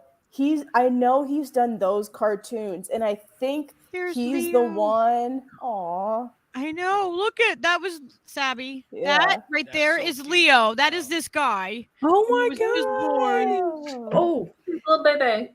You think it's the same guy, Glory? Yeah, I think he's the one that also did the family with the gas mask, but I'm not entirely sure just because like that cartoon of the cartoon family with all the gas masks, that's been around since like before I've even been on Slow News Day. So okay, it was. I just looked on Twitter, and it's the first thing that pops up is Steve saying that graphic is Johnny Bravado. Okay, perfect. But yeah, if you want things like these made, like, and even a little anything, even if it doesn't, like, you know what I mean. I the graphics up in the corners too, colorful, tripped out looking style, but can make really straight. The little, yeah, he can make all the little things for you guys, like, absolutely, yeah. I have a surprise for Leo. Hold on. Oh man! Hold up, brace your ears. If you don't like squeaky noise, brace your ears. Uh-oh. What happened? Leo. Was that Pedro? Leo. Is that Glory? Leo. Where's Glory? Where's Glory Jones? He's like, Mom, where is she? Because Leo recognizes my voice, and I've had this squeaky toy pig forever now. Oh, look at, oh, what is that? What is First it? First of all, here's the puff. Oh, pretty. Come here. Oh, she's so funny. We love our animals so much. We like all show them on screen all the time. Oh god! Look, he's a fucking green llama. Oh my god! Do you see Leo's face? Do you see his face? Watch, do it again. Watch. He looks like he's on the hunt, bro.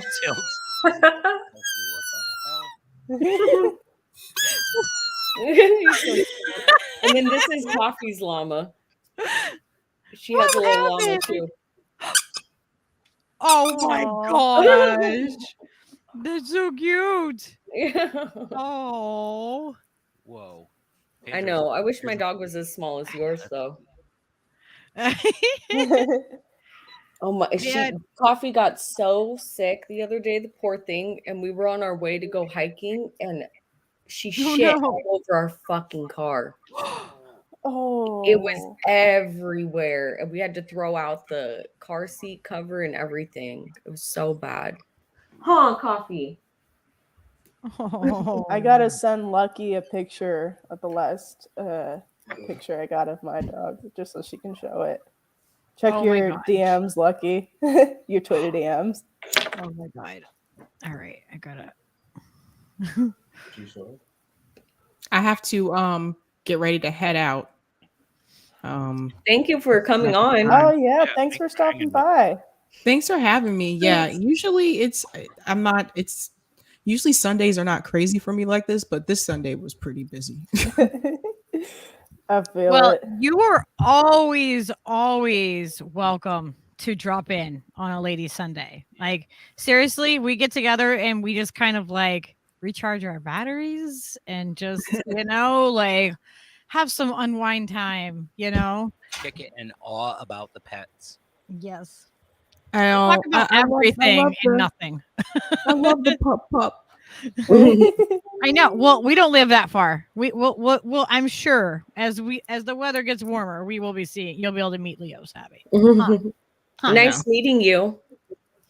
You too. Nice to meet you. Yeah, nice to have you on. Yeah, you're always welcome. I'll drop you links when we do the shows, and you can always jump in if you want. And what do you have coming up? Yeah. Oh, the got going on. The Women's Summit is this Saturday and Sunday, 7 p.m. Eastern Standard Time, both days. There's 2 panels each night, and Glory is going to be on the Sunday panel. Yeah. The Women's Activist panel. Nice. Hell yeah. Nice. So that should be How long are the panels? Like how long are you doing them for? 1 hour. Oh, nice. Cool. Nice. I might stay on a little bit longer after the end of the second panel just to chat with people in the chat, but some people do have like time constraints. Like certain people that are coming, I would never ask them to give me more than an hour just because they're so busy. Yeah. That makes sense. Well, I'm sure we'll do a lady stream later on after that then too. Then that will be fun. Yeah, we should do it after. We'll do the after show. Yeah. Yeah. Thanks for hanging out with us, Sabby. Yeah, and if you need help with anything, graphics, anything, you let us know. We are here to help you. We mean awesome. That. Thanks so much. Oh, thank you for coming. Good night, Sabby. Bye. Okay, can I play something that's a little... Oh, wait. Before you play that, Lucky, you got to show the picture of my dog I sent to you on Twitter. Yeah. Oh, my God. What shirt do you have on, Glory? What? What shirt do you have on? I've been wanting to see, like, what it looks... Oh, it's this a little... Oh. Oh, it's like a... So this is from Demon Slayer. If you guys watch Demon Slayer, there's a character there. And he's a Hashira, which means he's like a master demon slayer, and he's the water pillar. His name is Giyu, and this is the Haori that he wears. And nice. I got it. Hell yeah, Glory. Have you ever been to Oh my gosh. Now this looks exactly like Leo's mom. Oh my gosh. Like that's from about but 2 just days ago. Yeah, that's back in Miami. My dad sent that to the family chat about like 2 days ago. Oh, is it he or she? He is so cute, Glory. Why do we always ask, guys? I have to ask you guys, why do we always ask the gender of a baby or a dog? Why do we always identify the gender of the animal? I want to make sure I use the correct. They're not binary. Yeah. I know, but isn't that weird though? Weird that we I would just say they. Yeah, I just say they until I figure it out myself. Yeah, I know, but it's weird that we're programmed to be like, is that a boy or a girl? I need to know the gender. Like, it's a weird thing. It is. No. Yeah. That's just him chilling it. in the Miami sun after taking a dip in the pool. What a sweet boy. Oh, he's so cute. So that's exactly what Leo's mom looks like. She's just a miniature pincher. which are shrunk ray, and they're not related to Dobermans. He's not a miniature pincher. He's a pincher. Yeah, well, the thing is that it's funny because they're not even related in bloodline. Like they just have very similar like markings, and they're not like miniature pinchers are actually Greyhound and Dachshund lineage. That's where they get that. That's where they get the long legs, but like the color like that when they have a miniature pincher. But then they have the Doberman pinchers, and they look just like them. I don't know how they did that, but you know. Oh my gosh. Looks just like Leo's mom. Oh, just way bigger. My dog is an asshole. Huh? My dog is an asshole. I know I've said it before, but she like literally can't be around other dogs. And because she's a Belgian, she has figured out the weaknesses in the fence over here, and we've been putting like cement pieces in front of the gate that it doesn't have a latch. So we put it there because she got out one time when we first got here. She got out, and Ty had to go run around the block to get her. It was so wild, but she got out yesterday because she moved the fucking cement things and got it open with her nose and went out after the next door neighbor's puppy. She's so bad, but I'm working on it. I'm like, I bet you. I've really been looking into training, and she'll be friends with Leo. She'll be friends when we get out that way. Watch, they'll be friends. She stresses me out. I feel like I need to call like super nanny. I was like, when I was covering all the demonstrations and stuff happening outside the Super Bowl last Sunday, I was like, there were a bunch of police with like the drug sniffing dogs. So I was like high key subverting authority by just like blatantly petting the dogs. And I had like an advantage too, because like, you know how they have like the hot dog vendors at every major event in Los Angeles. Yeah. I was just like, oh, I know I'm gonna cop me one of these bacon wrapped hot dogs. So I ate one. And then like, you know, cause it's like on my hands and shit. So I was like petting the dogs and I was like, hi baby, come here. Oh my God. And cause I had like the essence of the hot dog on my hand, they came over anyways.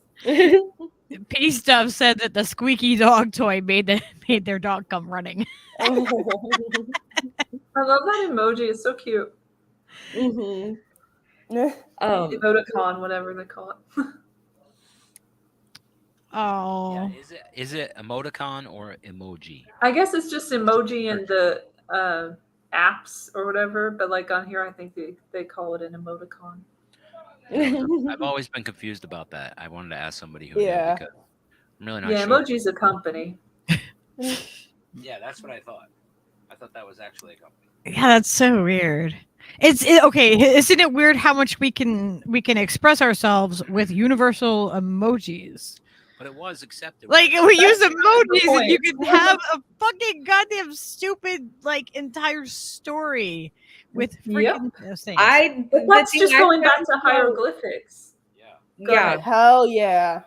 Exactly. Steve's rant the other night was ooh, so good. I was watching this was a while ago. I was watching like this old professor teaching cuneiform because, you know, I'm a fucking nerd, and he was talking about it. He was like, yeah, well, you know, and because he's British, so he was like, yeah, well, you know, really, cuneiform is just it's just the modern day form of this barbaric emoji language that we're using. And I'm just like, God damn, dude, you got a point. Yeah, and I still don't know cuneiform, but yeah. What is that? It's the writing system that the ancient Mesopotamians used. So we're like modern day Iraq is. Glory, that's so fucking cool. I know. No, I love Hunter's excitement. Like, yeah, because I have a love for learning, and like school doesn't bother me. It doesn't. The best part about school is learning the things. That was always but especially once you hit a certain like, you don't have to go to school because you have to. Once you can choose, and you're like, even if you don't know your major, college just has. That's why it's so shitty that it's for profit, but you could go like everywhere. It sucks that they push you to like have a solid idea of what you want to do. Exactly. Because like, you know, like I'm in college, like, bro, I'm an international relations major, but like the classes I'm taking now, like one of them is like a whole history course on piracy. And I'm just like, yo, I'm fucking like, yo, like I saw it in the course selection. I was like, yup, that's it. Yes. That's my fucking dog. And you don't have to do it in 4 years. Like if you can, that's cool. But like just for me personally, I've taken my time, but I've been going to college like consistently. And now that I'm about to hit like my full like 2 years, the next 2 years will be just all nursing. And I just want to like take those skills and go work in other places, you know? It's nice to be able to like to take your time and really get into the classes. Because I mean, like, and that's one of the things that I had the privilege to be able to do here, because I came in with a lot of AP credits. So like I was naturally already ahead in a lot of courses. But like, you know, rather than being like, oh yeah, I'm gonna graduate in 3 years, I'm like, no, you know what, I'm actually gonna just get into my classes. And not to mention, because I work too and I do all the activist stuff and journalist stuff, so it's helpful to slow down a bit and get into school. You see what Jilly said? School is mandatory, college is choice, like mandates. Exactly. Although more homeschooling is happening, which is a good result of absolutely revolution. We need the small like excuse me, sorry, you know.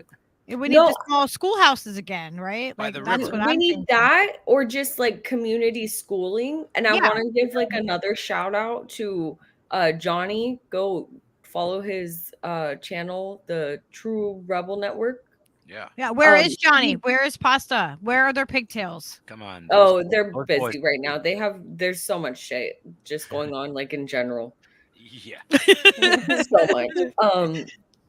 But Johnny did such a fucking good stream, a solo stream, where he went through the archives, and it was like the chillest ASMR, like political kind of like society solution thinking stream. And he showed the archive footage of like things that the Black Panthers did, how people came together. And just thinking about that, which I don't even know that much about it. I just, just the same. If it weren't for Glory and Fiorella and them going and talking to like Annie Chambers and stuff, I would have never started realizing what the historical ties were to coming together, what the consequences for them, how it still can be brought to fruition today. We just need to reject it. Right. And we're in such a better position because we all can talk to each other. Whereas they didn't have social media and stuff back then. More people can be reached now quicker. I watched that too. I thought that was fantastic what he did. I see, and thank you for reminding me. I only saw like Steve, I think, had seen the very end of it, but I didn't see it, so I want to go back and watch that. Yeah, that was quite excellent. Just to see the difference between, like, you know, people who are actually white supremacist Klan members in the same room talking to the people who are Panthers, you know, and like trying to come to terms like with these cops that are fucking beating up on them and shit, and talking with the police and all of them in the same little fucking forum. That was, you know, it was amazing. Everybody, and the Black Panthers in general, like their whole get down, that just talking about school reminded me of it, how that's what needs to happen. We don't need Macmillan WEF WEF fucking textbooks everywhere.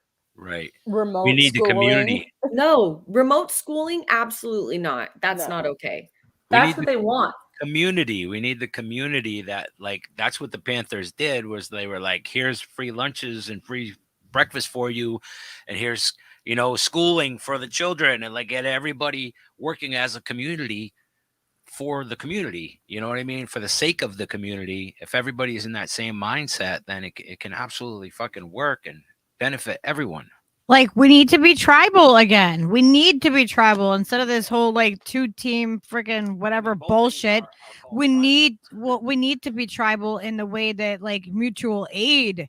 We need to bring back the tribalism of mutual aid and how we used to do that and how we would raise our young. Like, Skyla was raised with mutual aid because that's what you have to do usually when you're poor. Absolutely. When you don't have family. Just because you have a child doesn't mean that, you have family then to be your babysitter.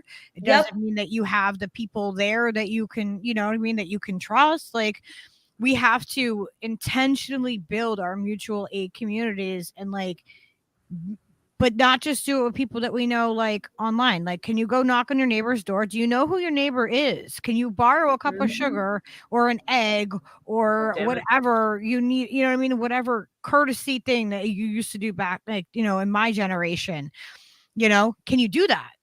Go Glory. I have to answer an inquiry in the chat. Oh. Jilly Love says pirates had a code of honor ethics unlike current raiders. And then Oz was asking about it too. Yeah, pretty much there was no like central command of piracy. That's the thing. Like, each crew kind of had their own set of rules and codes. Like, with some crews, it was like complete chaos. Everything was fine. Like, in the instance of someone like John Ward, like, there were accounts of like sodomy and all that, which, back in that day, that's like, it's the worst thing possible. Like, stuff like that happening on the ship. Whereas, like, you had other crews where, like, they banned drinking alcohol, they banned gambling, like, they banned any sort of infighting. So it honestly depends on which crew you're with. You can, like, generalize some groups of people, like pirates of the Mediterranean, as opposed to like buccaneers in the Caribbean or privateers in the Caribbean. So you can kind of generalize it by those groups, but like generally rules kind of varied from crew to crew, from like strict to not strict at all. So it sounds like people have a hard time with that, right? That there's no hard line, there's no hard rule. Yeah. All right. It was pretty much decentralized for the most part. And like, well, with everything, this is one thing that people, I wish, understood a little bit more. With everything, whether it's your own life, whether it's groups of people, whether it's societies, whether it's religion, anything across the board, there's always going to be certain like outliers, I guess you could say. There's always going to be like something that doesn't work out, but we as people need to be able to be like, oh, okay, well, that didn't work out, let's just keep on going, let's learn and evolve. Let's figure out what doesn't work. Whoa, that's so radical. It sounds like hey, wait a minute, I think Hunter's radicalizing me. Say that again. That, like, I don't know, just we could all just live in a community. Well, we really don't need, we're not cookie cutters lines. Like, I'm really hopeful, or not hopeful, I see it like with my own life, but really I have a good feeling about just the general human population across the board. And I'm like, no, we don't need rules to be put on us. I think we all, for the most part, know what's wrong. Like, what's wrong is wrong. I don't know what I'm trying to say. Just that the piracy thing was cool. I'm stoned. Well, we decide as a society, right? We evolve and we decide as a society. Okay, so when I was a kid, it was very common to know that you got your ass fucking beat if your parent didn't like what you did, right? Yep. You're to be seen and not heard, which is like, oh my God, how fucking repressive can that be? My God, like you don't have a voice, don't have an opinion, just fucking be over there and until I need you. Like, sorry. Glory, that's it. You're fine. You're canceled. You are canceled, Glory. How dare you? Another one bites the dust.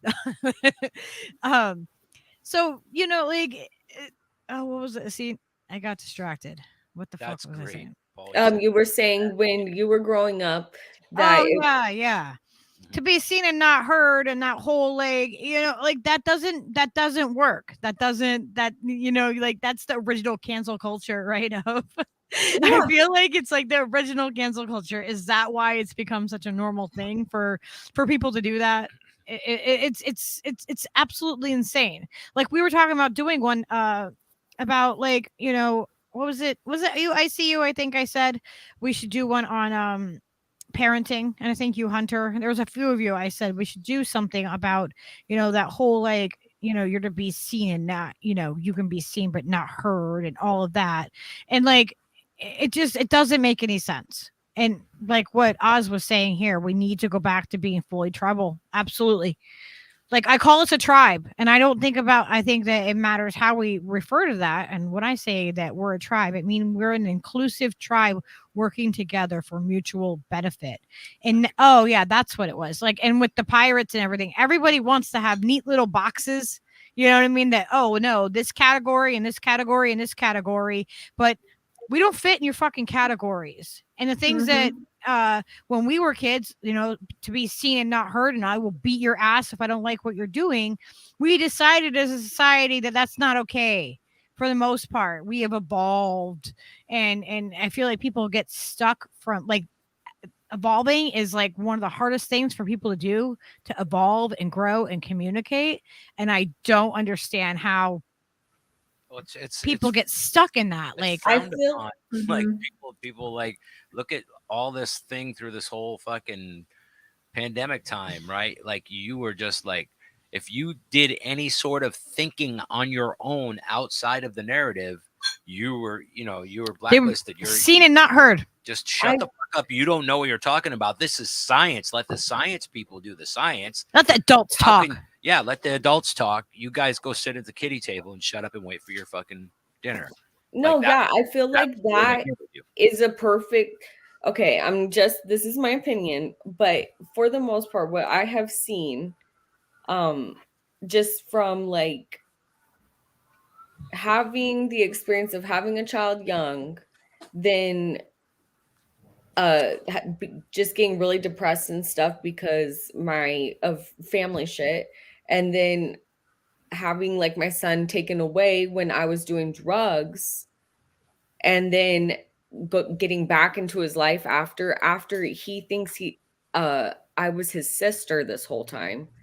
And my dad and my grandma have custody of him, but they leave him with me. It's so fucked up. And just the people I've gone through like child protective services with and everything, it's a lot of like Caucasian families. And I feel like that's the institutional racism too, is because this shit is ran for the most part by white people, and we can't adapt. Like there's no adapting in real time to shit. Like my family is still stuck on this shit, and I've been out of that and like different for like 4 years now, 5 years now. And it's like you're labeled, but you're labeled that way, right? Like only by my family. Yeah. It's fucking crazy. Yeah. That's weird. That's like the whole thing, like when it comes to like, like Santa Claus and the Easter Bunny and all this shit. We literally teach our children we lie to them. We actively lie to them. And we just go along. We go along with it. Why do we do that as humans? Tradition, ritual. Yeah. It's the ancient the ritual stupid is shit. more important than the thing. But Like, what traditions are those traditions? Well, they're the What ones wait, hang on. What traditions are we doing that were replaced by something that original, that was beautiful, that was, like, you think about it. Yep. How many people Agreed. celebrate Christmas because they believe in what it is marketed as, right? When it's actually based on Saturnalia. I always so- celebrate it for my family. I fucking hate Christmas. I ain't even gonna cap. I'm sorry. I don't do it. Me too. I I don't don't do do I any don't of celebrate them. anything. I don't do any of it anymore. Except for Halloween. I do fuck with Halloween. That's the Yeah, only me too. mainstream holiday that I fuck with. But it's not even a mainstream It's fun. holiday. That's But all. and that's that's not all a, Hallows like, Eve. That's not Like- even a gift giving holiday either. But Which we're is cool. we're Yes, it's- saying Halloween yes. is okay, but if you look at what it actually is, when it goes back to pagan ancient Trick-or-treating. times, we're not Nice. celebrating. it's the ritual. How- That's what the ritual is right there. The Halloween, why Halloween? I know, but seems no, but okay, no, but because they're. that's why. But my point is that it's a covered up holiday. It's a It is. covered up tradition. They We're all Yeah, are. I don't mean celebrate the cover-up religiously of a though. fucking I mean of a like real one. I mean more so commercially, because like 4th of July, I would consider that a very kind of mainstream holiday in terms of how commercial it is here, but also doesn't really have religious roots. Yeah. That's kind of how I look at Halloween. Like I see it as kind of one of those mainstream holidays, but of all of the mainstream holidays is my favorite. Yeah, because you can dress up. Yeah, just bro. kinda funny, Walk too. You around can in a dress up like that anytime, though. Bro, why walk do we around. why do we Yeah, wait for but their I permission? can't walk around in the To dark with a justify. Guy Exactly. Fox mask covered in I fake have to blood be and a taken machete seriously. every night. Why Yeah. not? Why can't we? 'Cause you'll get That's arrested. another way of Because I'll get suppressing the arrested. human Because spirit. I'll get shot. Yeah, seriously. You know what I Well, mean, yeah, though? But well- as a society, we decide that. We decided that one day it's That thing- okay. that- Why do we decide that? Lucky. I was saying that's how they suppress the human spirit and kind of make you do what you would want to do I mean, naturally, but make you think that you can't do it every day. Right. Also, all shout right, out to well- Jack in the chat. Hey, Jack. Skyla's got a question now. Okay. Like she's got a, because this is the child that I've raised, so she's over here challenging me. Okay, go ahead. You want to use his mic and tell the people what you're telling me. All right, so you're telling me that if you see a random bloody man in an alley holding a machete on any other night and then Halloween, you're not going to be shitting your pants? 'Cause I know Exactly. Why is it Exactly.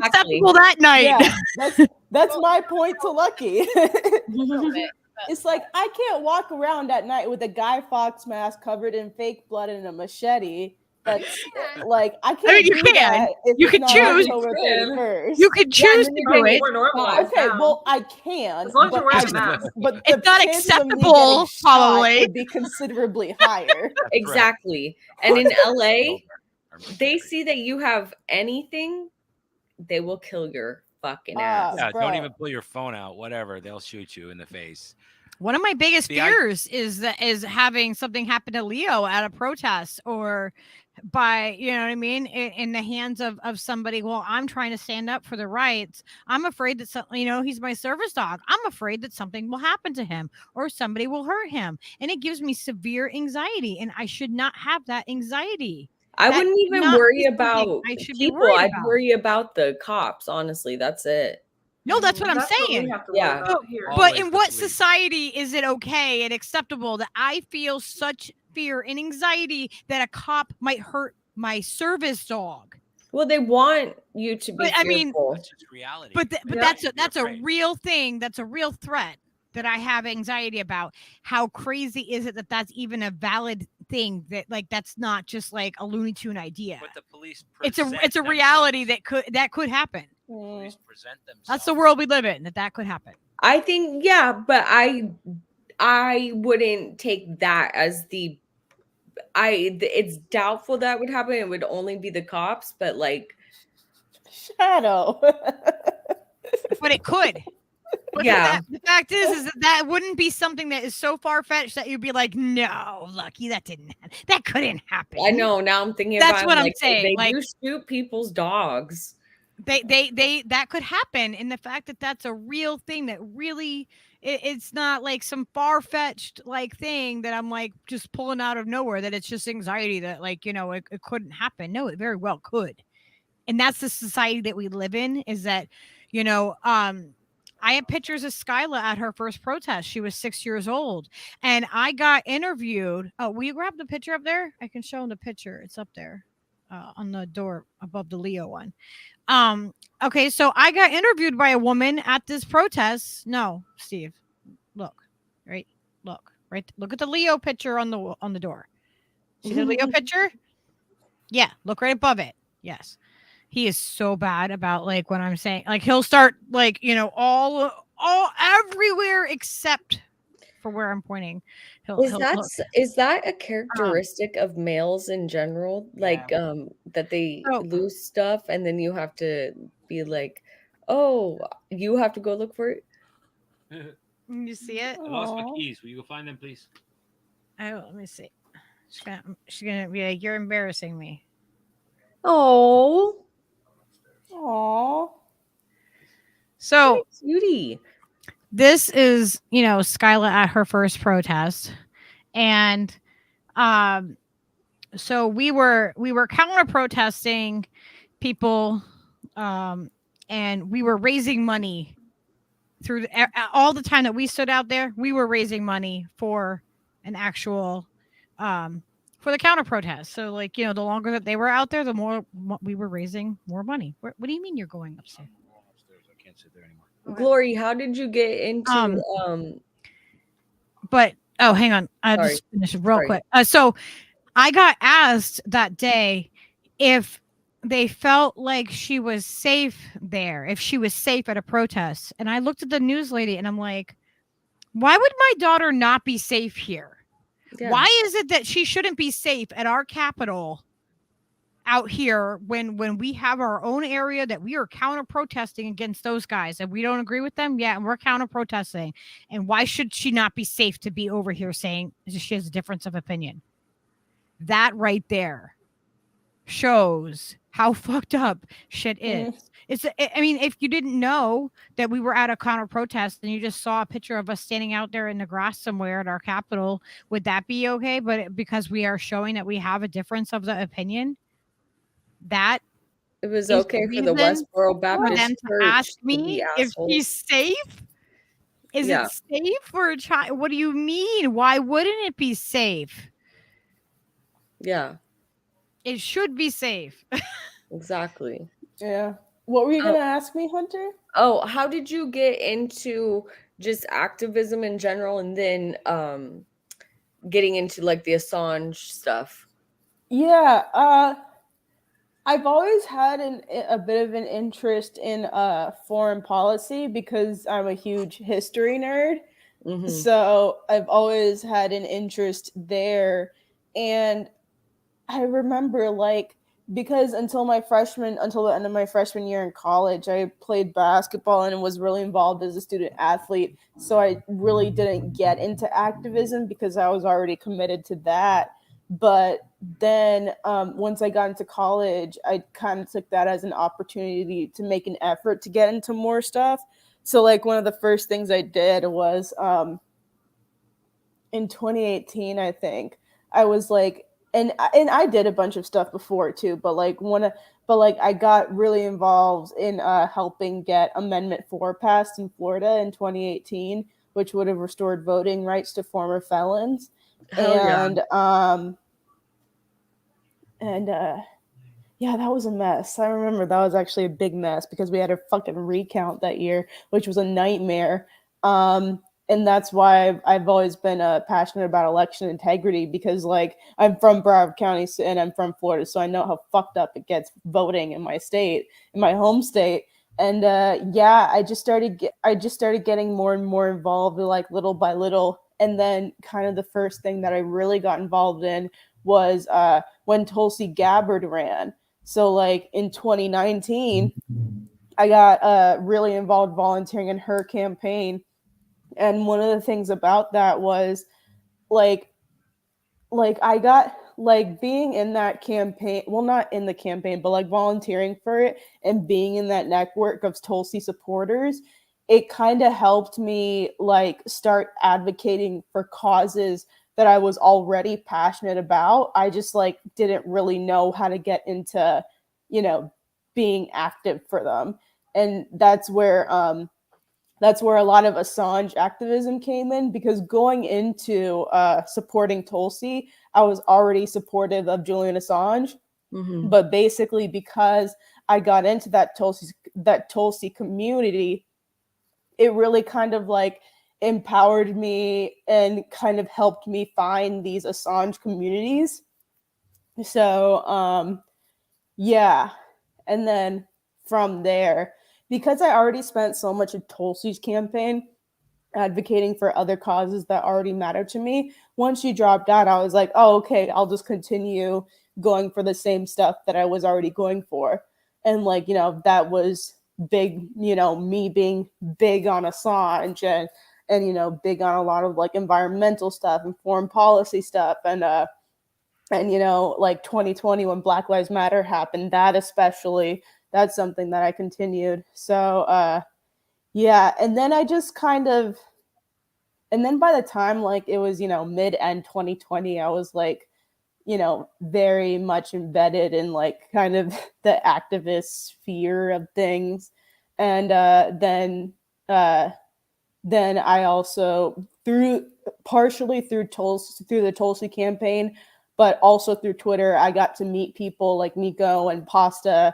And then eventually I met Steve. And then, he invited me on to Slow News Day. And through Slow News Day, I'd join MCSC and get invited onto ABV and like all kinds of stuff. So, yeah. That's really cool. Glory, it's amazing what you do. Yeah, thanks. And that you are doing it, Like I feel like I like your generation is the leader, and I am here to follow your lead. No, I am. Like feel you like guys, that. we need your fresh ideas. We need, you know what I mean? Like I am here in a support to you. You know what I mean? And I am here in a support to generations that are far down the road to come. Yeah. Hopefully they will be able to be part of this, of this planet. I mean, like that's all I think of is that, like I won't pass this on. I can't. I will do what I can. I can't do everything, but I will do what I can, and I will just, and I'll make as many people uncomfortable as I have to. Mm-hmm. My neighbor was not very comfortable with me. And shout out Jack Sith. He said that's how I met Glory. That's right, because Jack Sith was an OG in the chat. So like every time Convo Couch would stream a Tulsi event in Los Angeles, I would be there. And then that's how I got to know like a bunch of the original Convo Couch chatters, like Tony Watches Closely and Jack and Rob, who's in Slow News Day chat. And yeah, that was cool. Hell yeah. Oh yeah, that's facts. That's awesome. That's badass. It's really amazing. It's really, really amazing how all the interconnection of everybody, how we all, we all figured out our, we all have our little niche in our place, and we all ended up here, and then now, like, I met, let's see, I mean, like, because Hunter, you're on, I saw you on Slow News Day. Remember we used to do the call-in every Friday, Glory? Oh my God. We loved that. Oh my God. We loved that. But it also gotta do a call-in. We gotta do a call-in show. It did. We gotta do a throwback call-in show. It's really hard to do that though, I would imagine.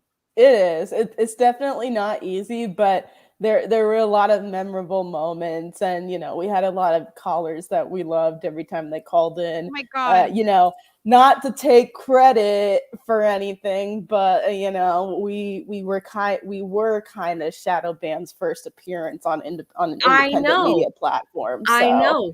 Shadow Band refugee. Just saying. We used to listen to him, and we were like, "Oh hell yeah!"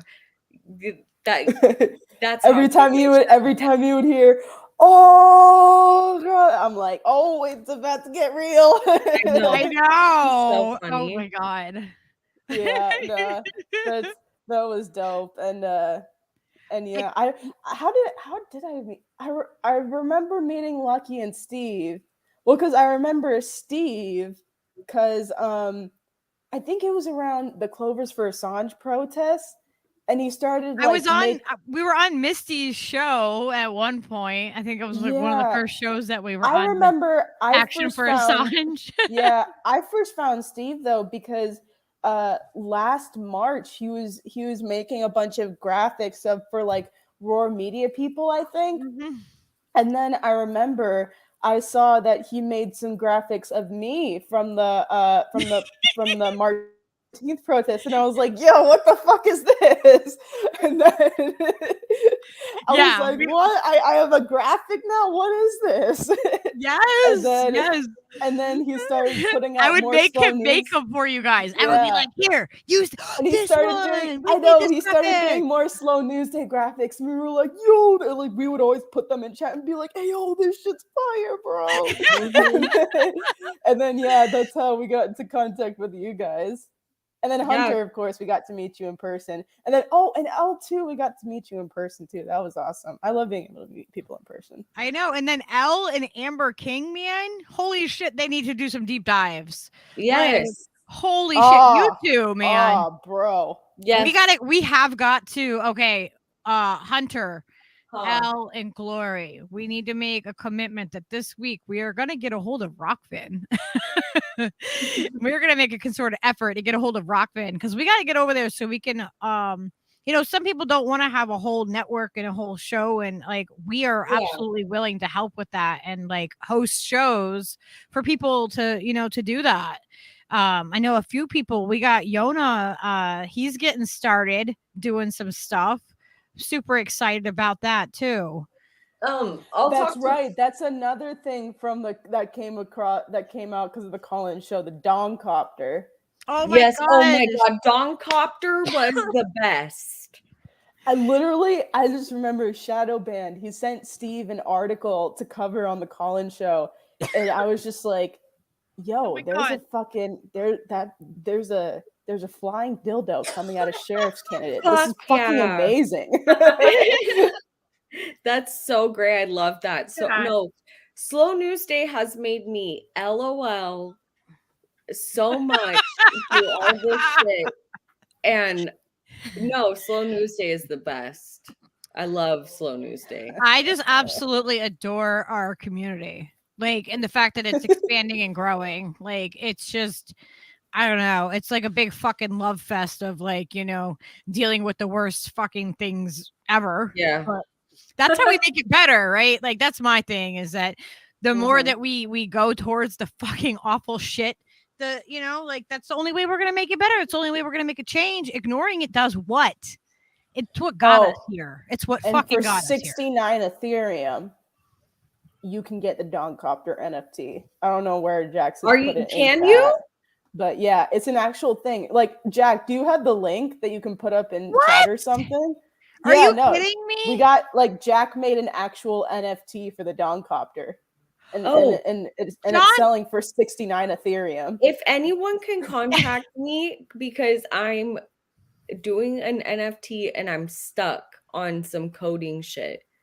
Oh, Johnny was telling Steve that he needs to do that too. So maybe we could do a thing on just how to do the NFTs and stuff. Johnny, not on me, Jack. Johnny. Yeah, Johnny was I would have never been doing this and putting as much work. He saw me playing The Sims. And he was like, "Oh, dude, you should just make NFTs because I'm like really, really into building on there." But I'm stuck on some coding shit. So if anybody could help me, I can do something. Oh my god.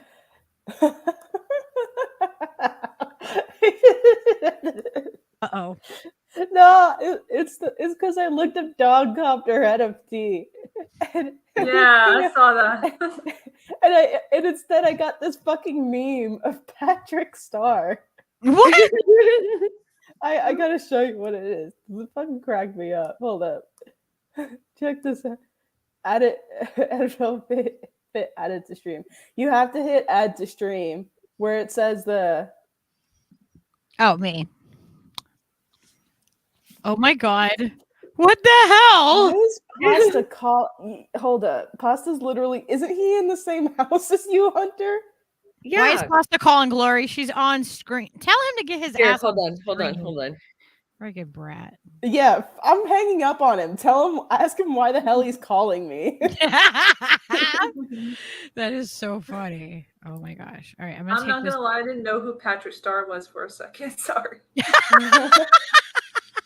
I was like, who is this? I've heard Patrick before, but I didn't know he had a last name.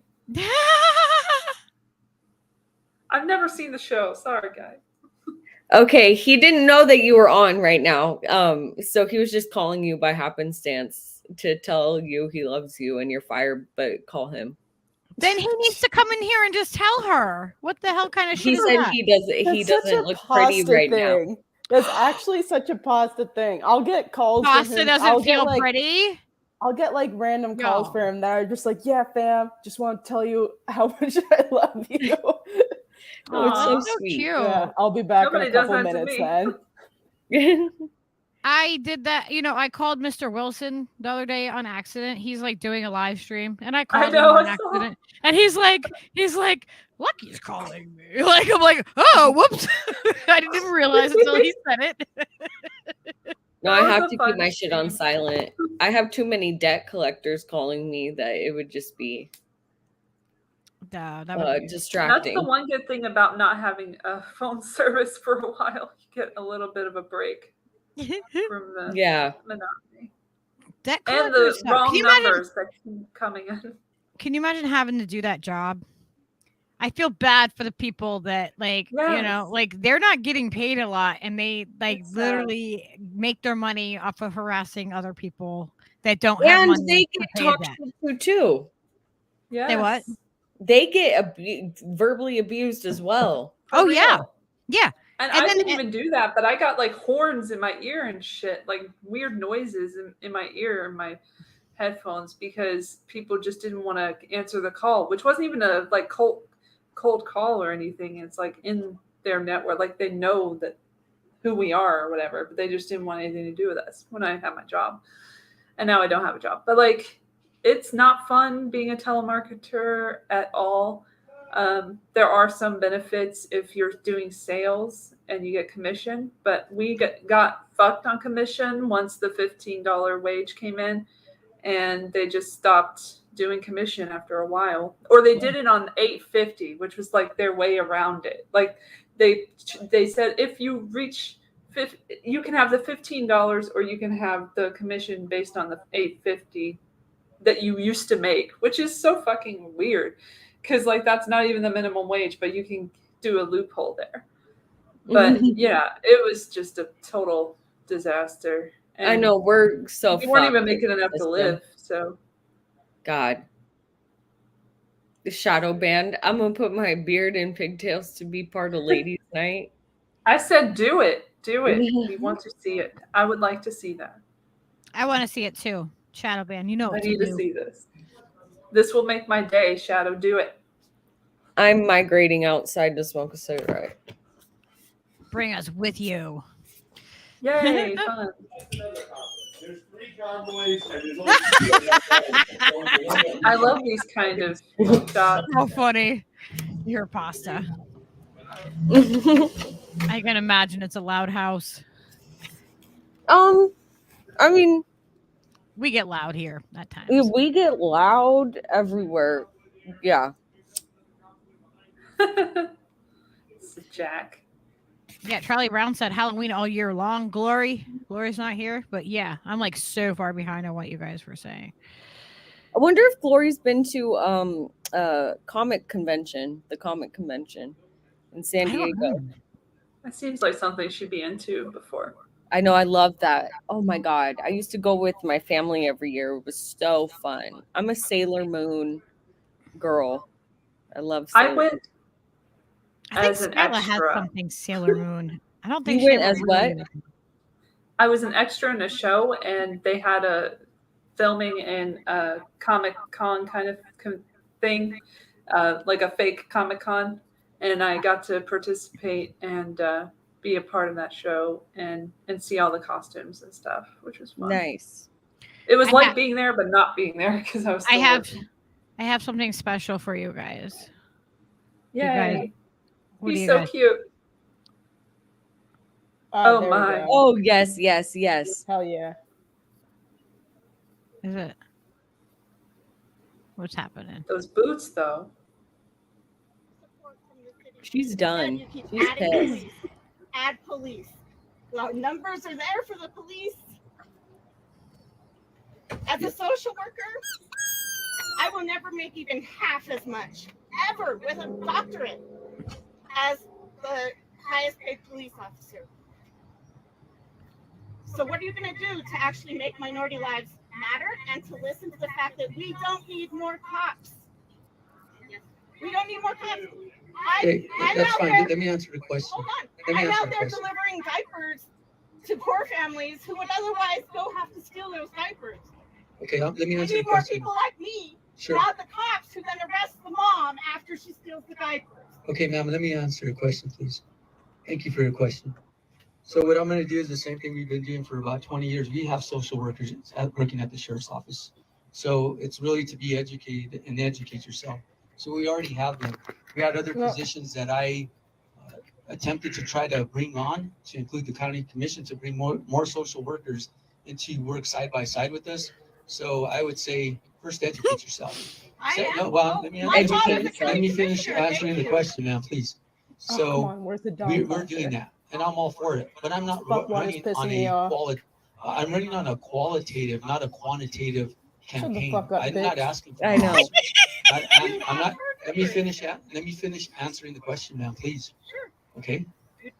I hear a bunch of mealy mouthed shit. So we're running on a qualitative, not a quantitative, because that's a huge mistake. Mayor Chavez started that in 2009. And where has it gotten us? Nowhere. Because what it's done, it's compromised the integrity of the police department, because they're willing to start overlooking IA cases, and it doesn't do anything good for the people. Oh, I hear the drone. Yeah, I'm not qualitative. Running on a qualitative, not a quantitative. How many times is he going to say that, though? Is that a dong on a drone? That's the dong copter. I get it now. I get it, Jack. I guess that's one of your friends, but anyway, my point is this, ma'am. I love that. It all makes sense. We'll listen to you. We'll work with you at the table, but this is a thing. This isn't about progressives or conservatives. It's about the people. And so the bottom line is you would have a voice at the table. If you want to ever come and talk to me, who's the person that has to go grab it down? Oh, come on, bro. Wait for it. They pile them. No, they don't. Are you kidding bro, me? No, yeah, you guys didn't see the full clip. I wish I could have smacked someone with the dildo. Just wait until you see that. Yeah, that'd be so great. Check the fire room, guys. Yeah, go ahead and walk away. See how many people? Please. That's Go horrible. Ahead, I don't know what that was. we need you guys to leave. I don't know what that was. Oh my This god. guy's a pedophile. Oh yeah. Oh yeah. Oh, that escalated quickly. Okay. I love that. I love the end the most. That was like when Joe Biden was going through the aftermath of the hurricane or something on the East Coast, and there were like the guys in the trampoline in the backyard, and they were screaming the whole time, "Joe Biden is a pedophile." I love that. Yeah, me too. Allegedly, but I love that. Not really. Isn't that fantastic? I just absolutely, that video right there. That one, it is particularly funny because I love the very end. I love how the guy gets like schooled, and then he's like, "Oh yeah, I'm gonna handle you now, lady. You're not educated. You're not the one up here." And she's like, "Oh yeah." No, fuck it. Those people are so. If people running for office, just don't take them seriously. I'm sorry, but at this point, it's the same shtick every time. I swear they have the same playbook. Every city, every office. Yeah. See, shadow banned. Did you check your Twitter? Check your freaking Twitter, dude. Yeah, Shadowban, who's the one who first found that story and then sent it to me and Steve. Of Dongcopter. That's how. Yeah, that's how we know about the because it's at his end. I didn't. Oh my god, that's so funny. We have played Dongcopter several times on here. We play the Dongcopter. It's a thing. Love it. This is the first time I saw it. This is your. Oh my god! I popped your Dongcopter. Never forget your first dong. Copter. Well, now you know some real things, okay, Elle? You know that birds aren't real and Dongcopters exist. Now I know everything that I need to know. You do. And I can move on with my life. This is to the end of it. Oh my god. I feel like we need some more. I wish that I had, if I wasn't poor, I would have Dongcopters and I would have them and I would fly them without feeling like a drone though. Yeah. Oh, bro, I'd love drones are cool. Oh my god, flying a Dongcopter over the Super Bowl. You know what? I should probably do something more productive, like fly a free Assange banner over the Super Bowl or something, but a Dongcopter over the Super Bowl would be fucking awesome. I was just talking about that with Ty. We drove up to Palos Verdes. If you know anything about Palos Verdes, it's like a super uppity, a high income area. And we were driving up there and it was really busy. I don't know why, but people were out and they were flying a banner like on the back of a plane. Okay, these people have money to put shit on a banner. Do you know what they put? Demand hospital prices. What does that mean? I don't fucking know. I was waiting for you to tell me. Yeah. I'm like, what? No, we don't even know. We're like, so you could have put free Palestine. You could have put so much shit. There was a gubernatorial candidate that put like one of the chemtrail thingies. I don't know what they're actually called, but the same shit that said unmask our kids. I thought that was dope, but that's cool. Yeah, I want a big ass one that says free Assange, and that money from that big ass wad of money that you raised from that DAO, it should be used for that kind of shit. Just saying. Yeah. Fucking light up the sky with that shit. Hell yeah. God. And just in case you guys don't know what birds aren't real, do you guys know what birds aren't real is? Is everybody? Oh my god, yeah. I was there the last time we went over. Or a billboard. They got a billboard. So, if they can do it, then we can do it. Yes. Everybody understands that birds are not real, right? Like birds are not real. They are drones. That's what we were segueing into from the Dongcopter to the birds or drones conversation. Yeah. Real quick, in a way, we're circling back to before we get into the other stuff. I actually got to hop off here to go and eat and then do some schoolwork. Yeah, same. But yeah, I was just kidding, of course. Oh yeah, but I do have to hop off though. Unfortunately, I wasn't kidding about that part. But yeah, thanks, Lori. Yeah, no, thanks for having me as always. Y'all know where to find me. Slow News Day. You're always welcome. If you need more info, search up Glory Jones on Twitter, and I'll come in my face. I'll come up with a hashtag free Assange next to it. Yeah. Much love, y'all. Much sleep well later. Around. I love you, Glory. We're Love gonna have to do y'all a too. pirate stream. We're gonna have to do one just on pirates. Fuck yeah.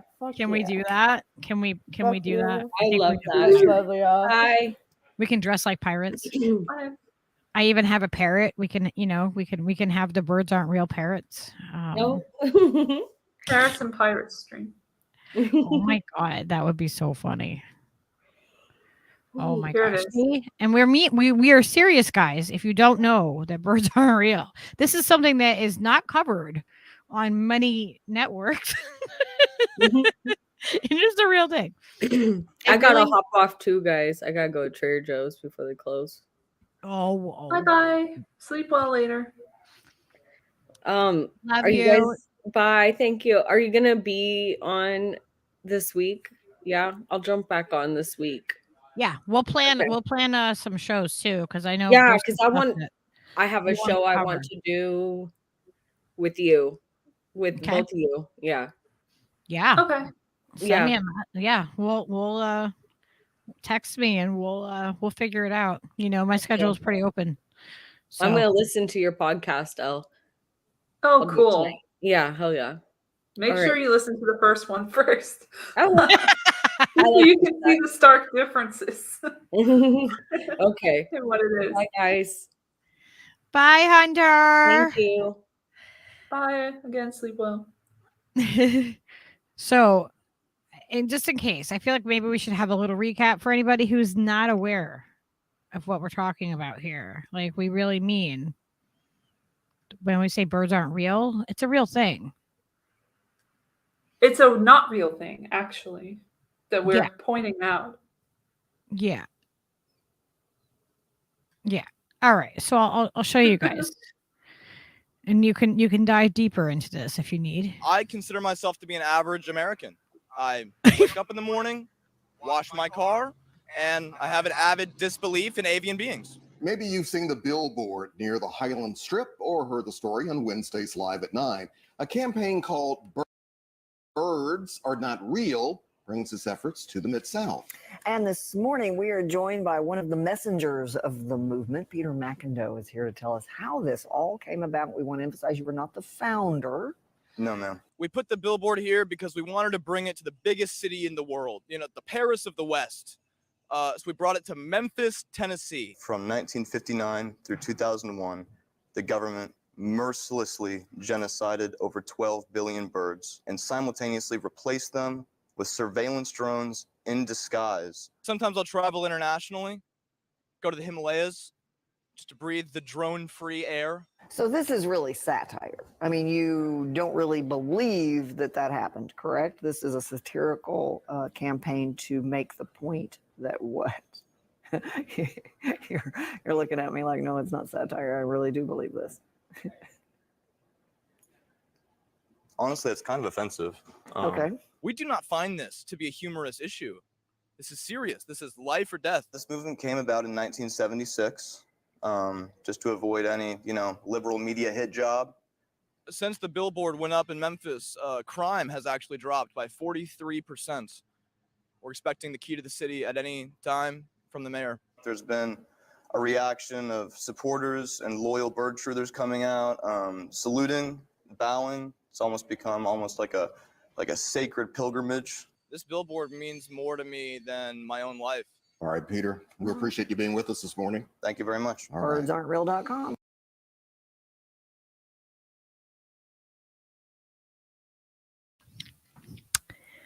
So yeah. Bubblegum Douche has it right here. The drones, they lay some tasty eggs. Truly. And you can eat them apparently, so. Yeah, what? So does that make them vegan if they're not? Does it stop? Where does it stop at? Does that mean penguins aren't real? Yeah. Are penguins are birds? Are they birds? Peacocks. Oh man, ostriches! The crazy ostriches in Florida that run around. The gator. Oh my god. Okay. So many things that we thought were real are not real. I know. Like, how do we know? How do we know, guys? And then they were showing that there's was it Amber King that was showing that there was yeah. Or Shonda that was showing that there was cameras in the trees. So we have cameras in the trees and the birds aren't real and those are drones too. So I mean, we act as though, our phones don't have cameras that could just turn on. They don't even need the birds to be fake anymore. They got us. They got us by the balls. Yeah. What's the white stuff on the windshield? It's grease, Charlie Brown. They're edible. You guys are eating drones. I wonder what are chickens real then? Like, like what is all this meat that people are eating? Have they grown it in a lab? It is lab meat, yeah. But I mean, is it lab drone meat? They just started to tell us about it. They weren't telling us about it before, but now they're telling us. It's come out into the open. And you said, I saw one of these guys on a secrets show, and he said, have you ever seen a baby pigeon? I haven't, though. Good point. But maybe they are liars. And Charlie Brown has it. He says, I assure you, if you flip the bird, it's real. Oh, my God. See? Oh, Oz says eggs are drone factories. They can be eaten, but they have nanobots in them. So watch out. Oh, that's how they get the nano freaking bots in you. You eat the egg. We're worried about the wrong thing. I know, yeah. We're very worried about the wrong part of this, guys. Hint, hint. It is probably partially true,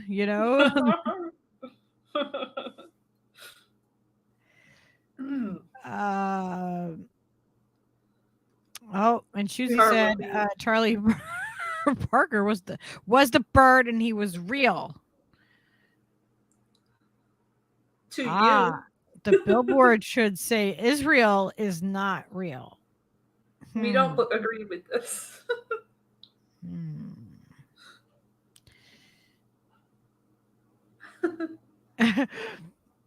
No, not if you don't carry a camera around. Old school fix, leave your device home. But if you leave your home, Fredward, then you are under surveillance. You have to assume that you are under surveillance at all times. Honestly. I mean, come on, there's bees, there are bugs that are freaking those things. You have to assume, especially if you leave your house. Especially if you leave your house, you have to assume that you're like under surveillance. You should probably try, if you can, to not bring your phone with you wherever you go all the time. I know. Hey, right? Go back to basics. Okay, like, do you guys have men, whatever the plural is of them, or Walkmen? And like, I don't know if you would have tapes in that case, but I have a Discman, and I can just pop in a CD whenever I want and listen to it. Yeah, it sucks to hold. It really does. But that's good exercise as well. So yeah, and if arm workout. You bump it, it might, you might get a little bit of a jump, whatever. Well, you don't want to run while using the Discman. I don't recommend that. But walking should be fun. Yes. And maybe put it in your bag. If you have a bag, put it in a bag. Give you a little extra weight so you can work out. And then just go on your little stroll. And listen to a whole album. This is just me trying to go back to basics. Or make everybody else go back to basics like I have to. You're like, no, go in the Stone Age with me right now. All of you. All of you. If I can't participate, you can't participate. But you'll find that, without the notifications, your life is a little easier. So also I recommend, and I don't know why people are so weird about it, but I say disable notifications. Don't enable them. Don't have things interrupt your day if they're not important. Like all these apps give you this opportunity to enable notifications. I never do that. Never, never, never.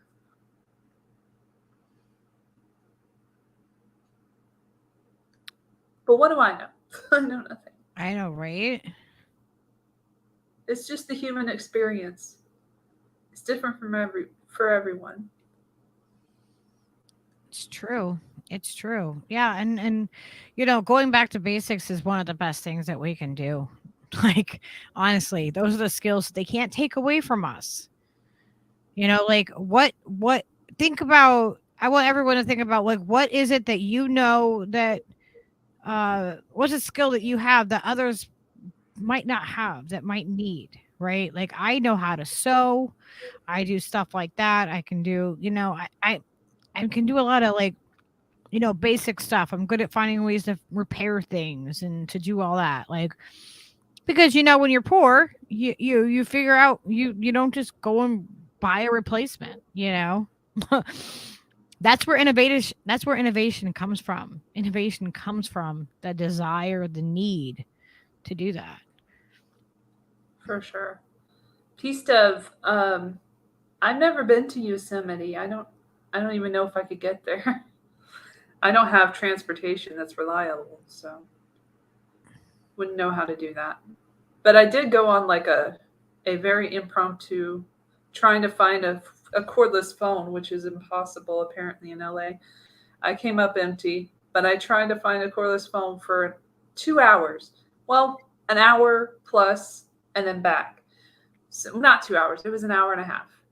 Before an hour and a half. It was like an hour and 14 minutes, whatever. It felt like 2 hours, but whatever. That was because I was listening to albums. I was listening to whole albums, or as many as I could, from my library in iTunes, because again, I don't have a working phone at the moment.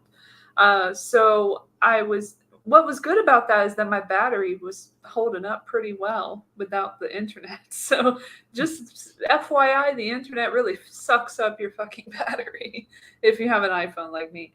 Mine is an older model, so it really doesn't have much battery power at the moment. It's like 75% after the updates that they made me do, which was not cool. Yes. Isn't that ridiculous? Like they're like, your phone becomes out of date. Why is it out of date? Because planned obsolescence. Yeah, because they want to make it they want to make it out of date, guys. They do this on purpose. Like when we bought the MacBook that we have, we bought it used. We actually got it from a place out in California. There's a school out there that repairs them, and they will tell you what the percentage is of the computer that was recycled. Like how much did you save? Like was it 63% recycled material or whatever it is? Yeah. It's called back market, I think is what it's called. But yeah, the MacBook that we use and the iPad, we bought both of them that way, both refurbished ones. And you got to realize too is that what's in these things, the reason why they want to take your phone for free and recycle it for you is because it has valuable things in it. Yes. Recycling is probably not even possible at this point. Well, not to be a downer, but a lot of the stuff still gets put in a precarious place. I mean, a very not so close to recycling as you think it's going to be, or ends up in another country in some cases where child laborers are forced to deal with electronics that they can't really. I mean, that they have like allergic, reactions to and stuff. The precious metals that they use to run these electronics and things, they're getting them out of these phones that you're, just, recycle it, throw it in this little bin right here. That's what they're getting. They're getting your chip. They're getting the gold, the silver, everything out of all the old computers, like everything in there. There is money in old electronic devices. So anytime that you are, recycling one, I don't throw mine in the recycling things like that. Like I have old phones that I'm actually gonna I have to figure out the process. I haven't done it, or I'll give. Yeah, I don't know what to do with mine either. But you can get the metals all off of there. They're going to be looking for that stuff. They're going to be harvesting landfills for those precious metals. True. Do you know how much gold and silver and metal and things like that are in landfills? The things that we need are all in the landfills. Our solution to all the garbage everywhere in the plastic in the garbage everywhere, that is actually that is what's going to save us. like if we actually want to get out of this and we want to stop fracking and using the fuel, then we need to start using the resources that we've already done.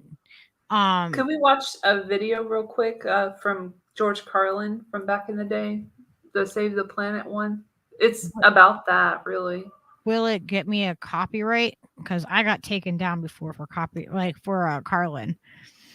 Oh no! Let me see if I can find a really small clip of it. They've cut me midstream by doing like when I played a Carlin before.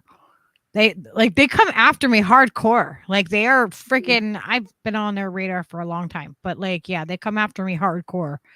Like I'll just skip a lot of it. Hold on, let me see. I gotta check it. Hold on.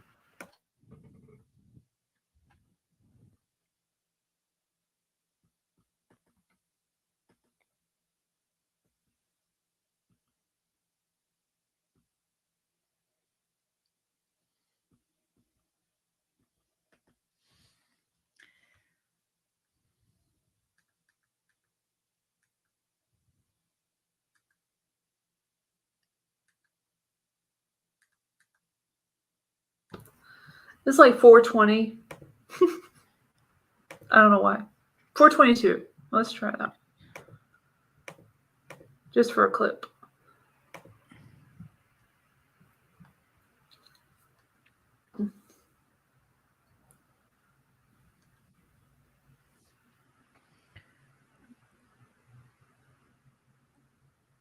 it's at what you said 422. Yeah, 422 to start.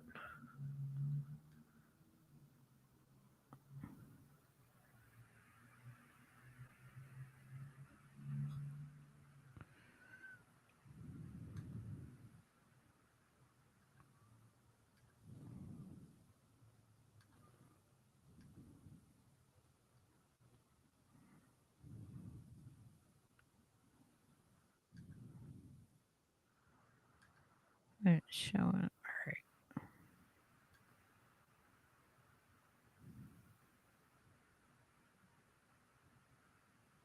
Off like a bad case of fleas, a surface nuisance. You want to know how the planet's doing? Ask those people at Pompeii who are frozen into position from volcanic ash how the planet's doing.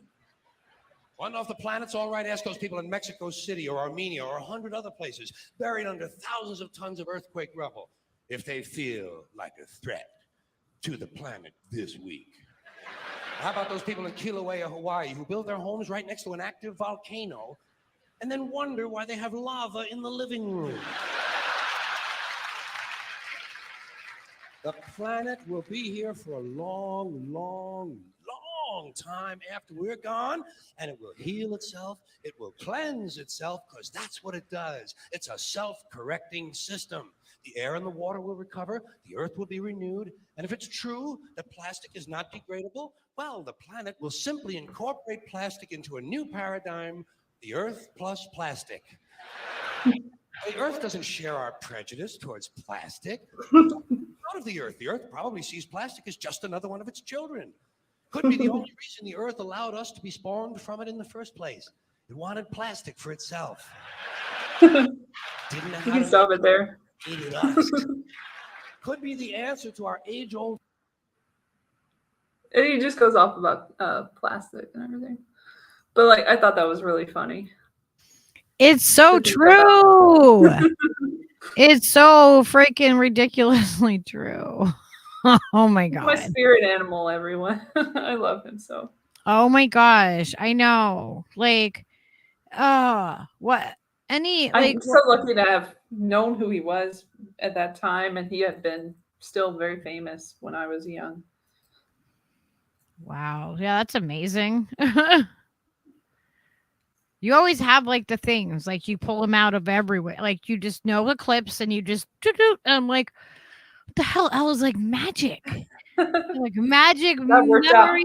You like this little. It is a magic editing situation because I didn't remember exactly where that was, and I was like, "Oh, I hope it's coming up soon." I was like, "Yeah, okay, there it is, perfect." You're like a magical. Like I feel like I found like this little gem, in the rock that's like this It freaks beautiful, me out beautiful too. gem. And I'm like, oh my gosh. I'm like, I must let this I must polish this gem off. The world needs to know this gem named Elle. Really, it's seriously, it's amazing. But you know, like the thing is that people forget is that plastic is a byproduct. Do you guys know? Let's see. What is plastic a byproduct of? Oil. So, Yeah. the plastic is oil. So, let's see.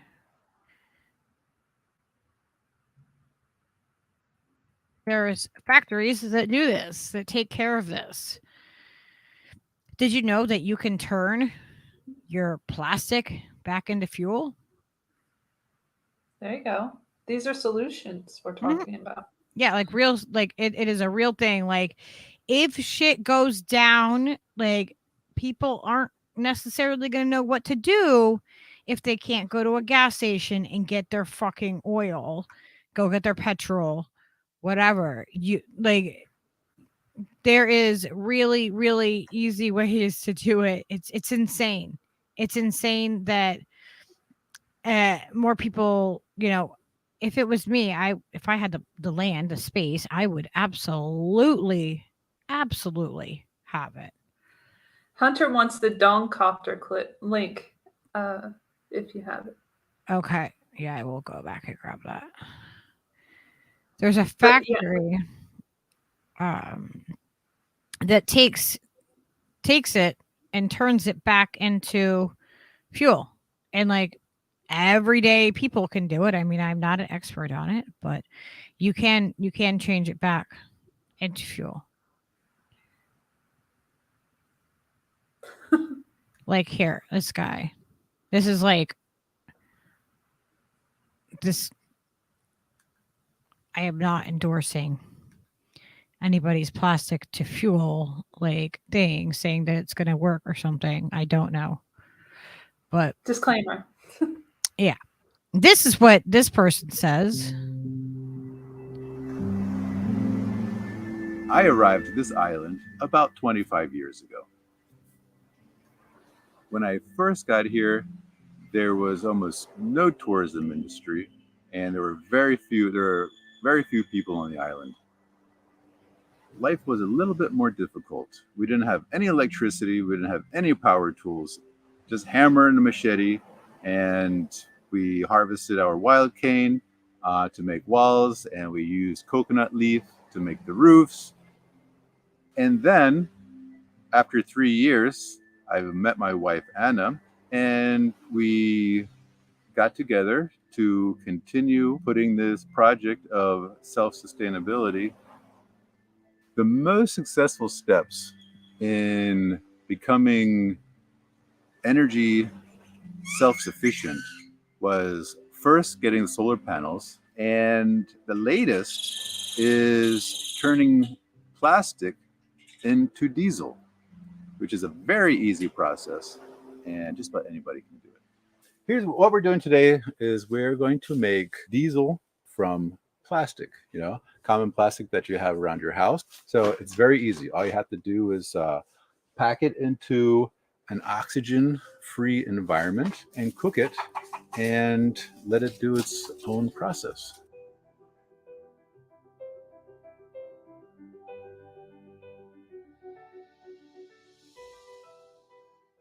So after this cook, this is, we made a little bit of a fire. It's only been going on for a few minutes, yeah. The hotter I do this, and the longer, the more you make. So in this little bit, it's made this so far. And this is probably like a diesel fraction because we took this out of the first condenser. So we can see if I have some matches here, and we can put some down and see if it's flammable. It's heavy, it's thick, you know. Okay, this fuel right here, this is diesel. So I will put this into my diesel generator so we can make electricity in our house for this evening, and run the washing machine, the ice cream maker, and everything that we want.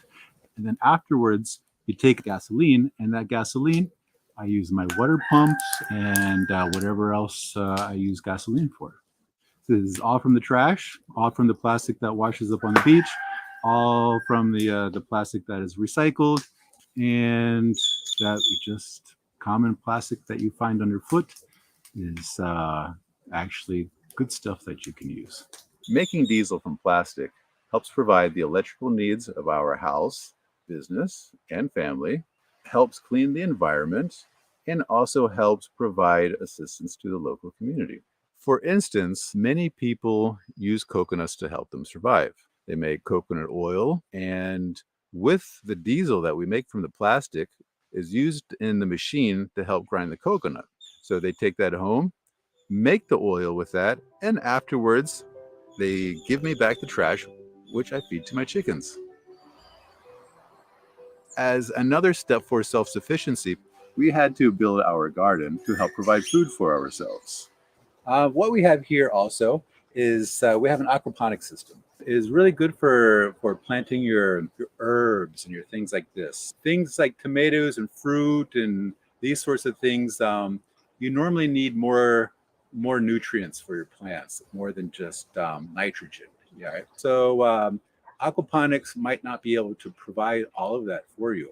But if you want to grow herbs, all you need is a fish tank, depending on how many plants you're going to have, stocked with fish. I don't think it really matters which type of fish you have. We happen to have tilapia because they're very hardy fish. They're difficult to kill, and they eat like hogs. You can feed them just about everything from your kitchen. And the more you feed them, the larger they grow, and the more fertilizer they make.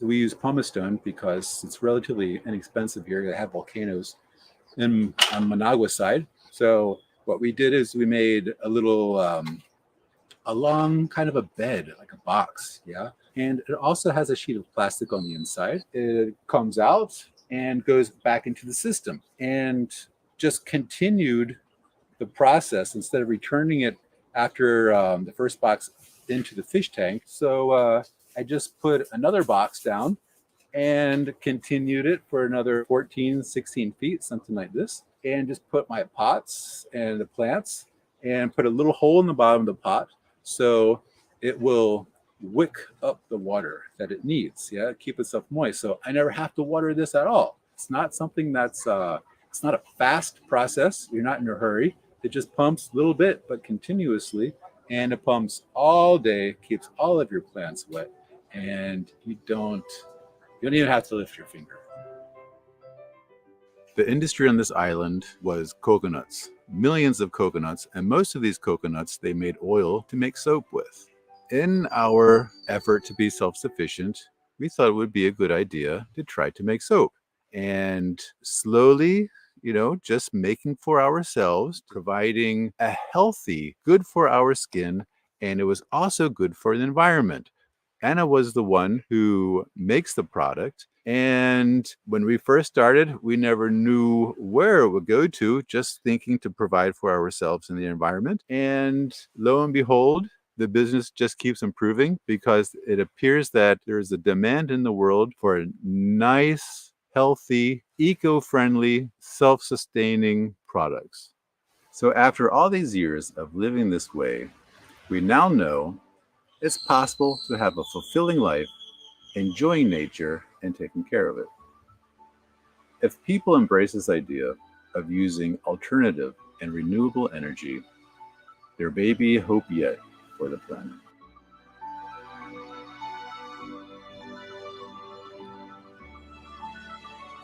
That's beautiful. That island.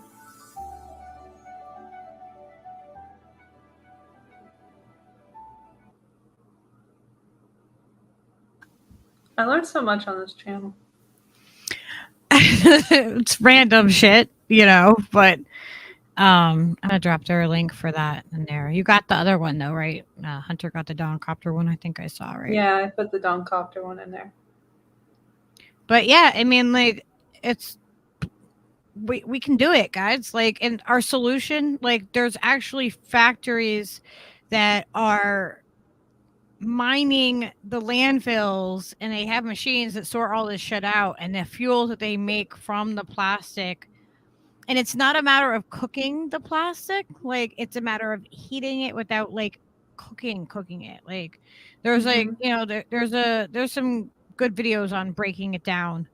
And like, you know, to try to figure out how to, you know, how to get it to happen right. But by distilling it a little bit more, you get from diesel, you get back to gasoline, and it is cleaner burning. It's something that we've already extracted. We've already done something, and we've already raped it from this planet. And then we can go back and use that byproduct and get a cleaner burning product that's not gonna like. It's insane. Like what Carlin was really onto something then. Maybe he knew. Telling you. But He yeah, was a there's genius in factories many ways. that sort all of it out. Like literally they sort out the entire bag of garbage themselves. Like you don't have to sit there and have like, you know, you can have a mix of whatever it is in the garbage bag. Like whatever garbage bag it is, you could throw it in there. That machine has a way of taking the metal and sorting it. The plastic gets sorted, the cardboard, all of it gets sorted out. And the end product is pellets they're pellets for heating your home. So the factory runs its own self-efficient way of making its fuel for its own factory, for running itself. And then the byproduct of all of that, what they come up with is pellets that you can use for heating a home. Like we have the solutions. We have them. We just have to use them. Yeah. Well, it's been a really fun stream for me. Yes, absolutely. I have planned to give you 3 today. I've got a lot of shows to catch up on, and I have to eat dinner. Yeah, and, me too. So me too. Hey, what the hell? Me too. Exactly.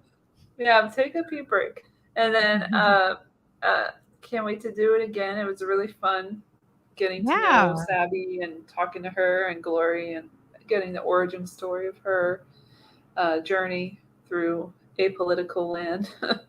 Yes. Or nonpartisan political land. It is. It's nice. It's nice to have that neutral area. It's so freeing to not be tied to either fucking head of the beast. It's insane. People don't know what to do with you. They're like, what do I do with this person? They don't have a category. They don't have a label. Right? They always want to do that. And I'm like, yeah, they're all pedos. And they're like, what? Like, yeah, every one of them. What? But yeah, so Jean-Luc Brunel, let's just back it up and, you know, bring it home. Jean-Luc Brunel didn't kill himself allegedly. So if you're out there, Jean-Luc, I don't support you, but thanks for the stuff that you did in order to expose other people. I really appreciate that help that you provided. And also, I haven't forgotten that Jimmy Buffett is on the same page as you in the book, the Little Black Book. So, fun fact, yes, they are all on the same page. And Edgar Bronfman Jr. is also on that page. Just so you know. We have got to get on Rockfin because I want you to have a place to just teach me, because I don't know as much about this, and I want to know. I want to know everything about everything, and having to relearn everything that you thought you knew, it's insane. Like, because even if you think you did know it, you think you might know it. You know, I'm like, nope, I don't know it. I tell myself I just don't know. And I want to learn everything. So we got to get on Rockfin because I want you to do whole series on this shit. And then I could talk about Jimmy Buffett at Bohemian Grove, because that happened too. There was a list that was released. I don't know if it was 2016, but I found it on WikiLeaks back in the day. I don't know if it was originally from them, but they had it. And it was like one of these years, and George W. Bush was in there and everything in his little cabana or whatever. And then Jimmy Buffett over in the corner over there in another cabana. I'm like, or bungalow or whatever they call it. at the Bohemian Grove. So there are a lot of names that you guys don't know about. Walter Cronkite's another one. So, all these people that you see, could actually be in a club that you don't know what they're doing. But, I digress. We went off on topic. I love you all. Thank you so much for your time and having fun in the chat. Everybody's great. We love you. Good night, Elle. Thank you. When else? Wait, where can anyone catch you? The Political Matrix Besides Saturdays, here, 6:30 p.m. Besides on Fearlessly Authentic, just saying. Besides that, 6:30 p.m. on Political Matrix every Saturday. On the West Coast, there would be 9:30 on the East Coast p.m. And then also my podcast. Again, I don't know what's going on with my phone situation, but I'm hoping to see if I can get a guest on it and do it very soon in the next week or so. But we'll see how that turns out because we are a little behind on things in that category. And I also have to reschedule my psych appointment this week because of the phone situation. If you need help like doing the producing end of it, like this end, like you know what I mean, to doing the StreamYard to stream it too, if you want to do a stream to your own channel and stuff, let me know because I can help you. I would just need the audio for that. Like I would want an audio podcast of it, but my recording software isn't the best for that purpose. Okay, yeah, we'll have to figure all that out, but. Anyways, Thank you guys for your ears and lending them to me, and the whole crew, of course. Speaking for everyone, I'm sure they all had a great time as well. Tune in next week for me on the show on Sunday. Our Ladies Sunday. That's such a good. And we'll talk about our flows then. We'll talk about our flows finally. I know you're waiting. I know. It's all about the fashion, right, guys? Like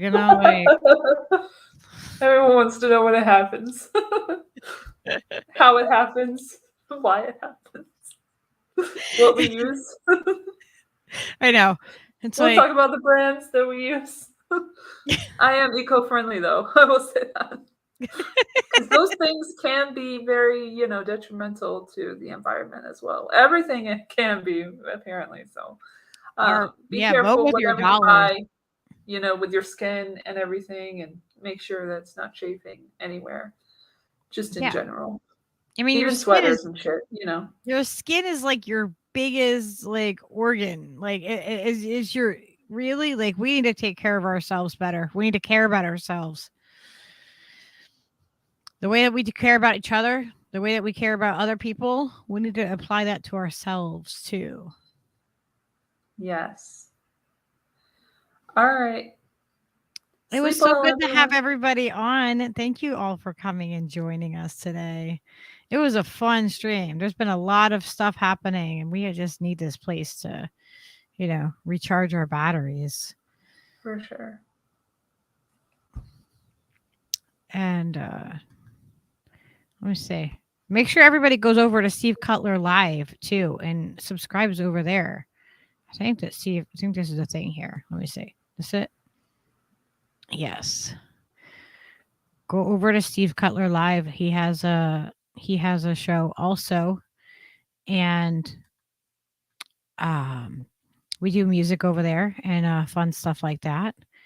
And I think that's basically all that we're doing right now. We will be coming up with more shows very soon that we will be trying to schedule. I know I kind of pop them in there every once in a while, and Steve does his streams too. And we're gonna get over onto Rockfin this week. We're gonna get in touch with them and get them to make a little spot for us. Give us a little corner over there where we can actually grow. But until next time, you guys, keep your head up, keep your chin level. Remember that we have each other, we have a community, we have a space We just gotta, support each other as much as we can. And that doesn't mean it doesn't mean monetarily every time. Mutual aid is also, checking in. How are you? I'm here for you. Just being there, holding the space. But until then, we love you. Hydrophilia cuts through my neighborhood. Somehow that always just made me feel good. And I can put a spare bulb in my hand, light up my yard. Late at night when the wires in the walls sing in tune with the din of the falls. I'm conducting it all while I sleep to light this whole town.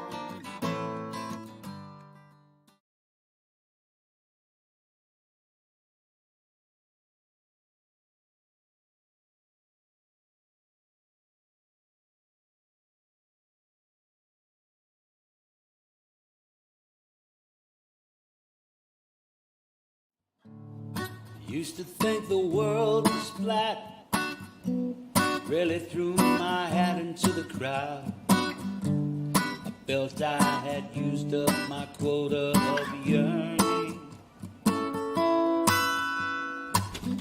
Used to looking on the children at night.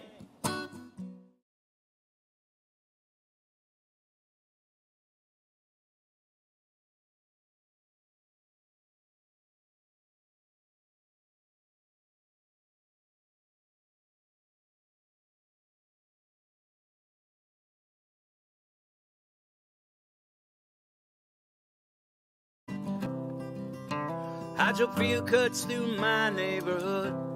Somehow that always just made me feel good. And I can put a spare bulb in my hand, light up my yard. Late at night when the wires in the walls sing in tune with the din of the falls. I'm conducting it all while I sleep to light this whole town.